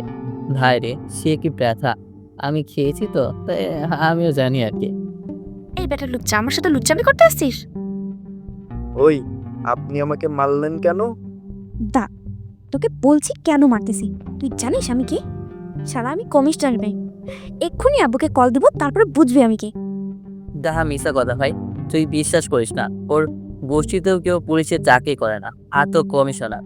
তখন সঞ্জিদা ফোনটা বের করে একটু ভাব নিয়ে একটা নাম্বারে ডায়াল করলো। আর সেটা হচ্ছে তার এক বন্ধু। কল দিতে যাবে তখনই ছেলেটা বলল, আপু, মাফ করে দেন। আমি আর এরকম কখনো করব না। আপনি আমার ধর্মের বোন। যা মাফ করলাম, কিন্তু নেক্সট টাইম এরকম করলে বুঝতেই পারছিস। দেখলেন কি ফাপড়টা মারলো? ওকে কি একটা নোবেল দেওয়া যায় না? আর এদিকে আমি কয়েকটা কল দিলাম, কিন্তু রিসিভ করলো না। পরে আমি এবার টেনশনে পড়ে গেলাম। যাই হোক, তারপর আমি একটু দোকানে গেলাম। আগামীকাল চলে যাব। আবার কবে আসি বলা তো যায় না। তাই সজলকে কল দিলাম। সে বেকার মানুষ, তাই চলে আসলো। তারপর চা খেতে খেতে আড্ডা দিতে লাগলাম। আর তারপর বাসায় চলে আসলাম। এভাবেই দিন কেটে সন্ধ্যা হয়ে আসলো। তখন আমি রিয়াকে কল দিলাম আর জিজ্ঞেস করলাম, সঞ্জিতা পৌঁছে গেছে নাকি? জি ভাইয়া, আসলে আমার মনে ছিল না তোমাকে জানাতে, আর ওকে সামলাতেই পারছি না। সেই কখন বাসায় আসবে, এখনো কেঁদেই যাচ্ছে। কাঁদতে দাও, আমি আগামীকাল আসি। পরে বাসার সবার কাছ থেকে বিদায় নিয়ে রওনা দিলাম ঢাকার উদ্দেশ্যে। ঢাকা বসে সোজা শান্তিদাদের বাসায় গেলাম। গেটের ভিতরে ঢুকে যাব, তখনই আঙ্কেলের সাথে দেখা। আসসালামু আলাইকুম আঙ্কেল, কেমন আছেন? আঙ্কেল আমাকে দেখে একটু অবাক হলেন। ওয়ালাইকুম সালাম, আলহামদুলিল্লাহ ভালো। তো তোমার কি অবস্থা? জি আঙ্কেল, ভালো। তোমার সাথে কিছু কথা ছিল। আঙ্কেল, মাত্র গ্রাম থেকে আসলাম, শেষ হয়ে আসি, তারপর কথা বলবো। আচ্ছা যাও, সাবিক রিয়ার কাছে আছে, তার কাছ থেকে নিয়ে নাও। তখন আমি চলে আসলাম আর সোজা রিয়াদের রুমের সামনে গেলাম আর রিয়াকে ডাক দিলাম। আমার ডাক শুনে রিয়া বাহিরে আসলো আর বলল, রাকিব ভাইয়া, তুমি আসছো? চাবিটা দাও।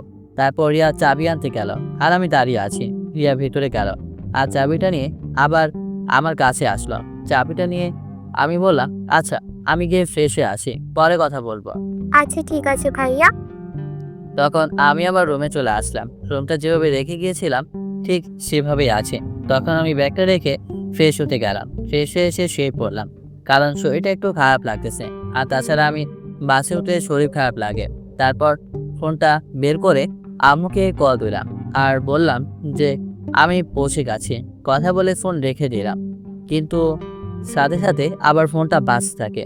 সেই মেয়েটা যার সাথে আমার বিয়ে ঠিক হয়েছিল।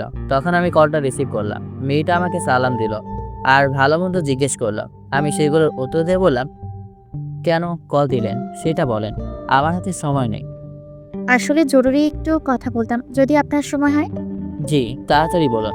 আসলে আমি ভুল করেছি বিয়েটা ভেঙে। যার জন্য বিয়েটা ভেঙেছি সে আমার সাথে প্রতারণা করেছে। কিন্তু এখন আমি কি করতে পারি সেটা বলেন।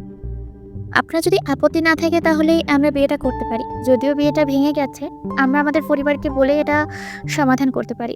বা একবার বলেন বিয়ে ভাঙতে, আবার বলেন বিয়ে করতে। এসব খেলা আমার পছন্দ না। তার চেয়ে বরং অন্য একটা ছেলে দেখে বিয়ে করেন। আর আপনার সম্বন্ধে আম্মুর কাছে যেগুলো বলেছি, যে আপনি রিলেশন করেন ইত্যাদি ইত্যাদি, এখন আম্মু কোনোভাবেই মানবে না। আর তাছাড়া এখন আমার বিয়ে করার কোনো ইচ্ছেও নেই। আমি দেখতে ভালো, আপনার পরিবারও আমাকে পছন্দ করেছে। আর বিয়ে তো একদিন করতেই হবে, এখন করলে সমস্যা কোথায়? সমস্যা আছে, তাই তো বললাম। আমি খুব টায়ার্ড, আপনি এখন ডাকতে পারেন। আচ্ছা ঠিক আছে, আমার সাথে একবার দেখা করতে পারবেন? সেটা এখন আর সম্ভব না, কারণ আমি ঢাকা চলে আসছি। ও। তারপর মেয়েটাকে আর কিছু বলতে না দিয়ে কলটা কেটে দিলাম আর আমি ঘুমিয়ে পড়লাম। এখন একটু না ঘুমালে আমি ঠিক থাকতে পারবো না। এভাবে একদম বিকেল পর্যন্ত ঘুমালাম। তারপর উঠে ফ্রেশ হয়ে বাইরে যাওয়ার জন্য বের হলাম, কারণ কিছু কেনাকাটা করতে হবে। তখন রুম থেকে বের হয়ে যখনই রিয়াদের রুমের সামনে গেলাম, আর হঠাৎ সানজিদাও রুম থেকে বের হলো। আমাকে দেখে তার চোখ কপাল উঠে গেল। আমার তো এখন গ্রামে থাকার কথা আর বিয়ে করার কথা। আমাকে দেখে সে কিছু বলতে যাবে, তখন আমি হাঁটতে শুরু করলাম বাইরে যাবার জন্য। কোনো পাত্তাই দিলাম না তাকে। তারপর আমি একটা রিক্সা করে বাজারের দিকে যেতে লাগলাম। ওই দোকানের সামনে যেতেই সুলতান ভাইকে দেখলাম, দোকানে বসে আড্ডা দিচ্ছে। তাদের মধ্যে থাকে একজন আমাকে দেখে ফেললো আর বলল, সুলতান ভাই, ওই যে রাবি ভাইয়া। তখন সুলতান ভাই আমাকে ডাক দিল। আর তখন তো রিক্সা মামা দিল উড়াল, মানে পালালো। তখন সুলতান ভাই আসলো আর সালাম দিয়ে বলল, ভাই হঠাৎ কোথায় হারিয়ে গিয়েছিলে? এই একটু গ্রামে গিয়েছিলাম। তা আপনারা কেমন আছেন? এই তো, আমরা তো ভালো আছি। তোমার হাতে এগুলো কি হয়েছে? ভাই এসব কিছু না, কয়েকদিন আগে রিক্সা থেকে পড়ে গিয়েছিলাম। কি, কোন শালার রিক্সাতে বসেছিলে তুমি? আরে ওর কোনো দোষ নেই।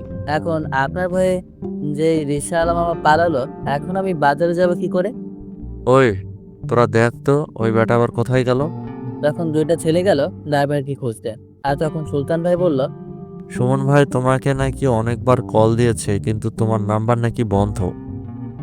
ও হ্যাঁ, আমার আগের নাম্বারটা তো বন্ধ। আচ্ছা আমি সুমন ভাইয়ের সাথে কথা বলে নিব। তখন তারা রিক্সাওয়ালা মামাকে নিয়ে আসলো।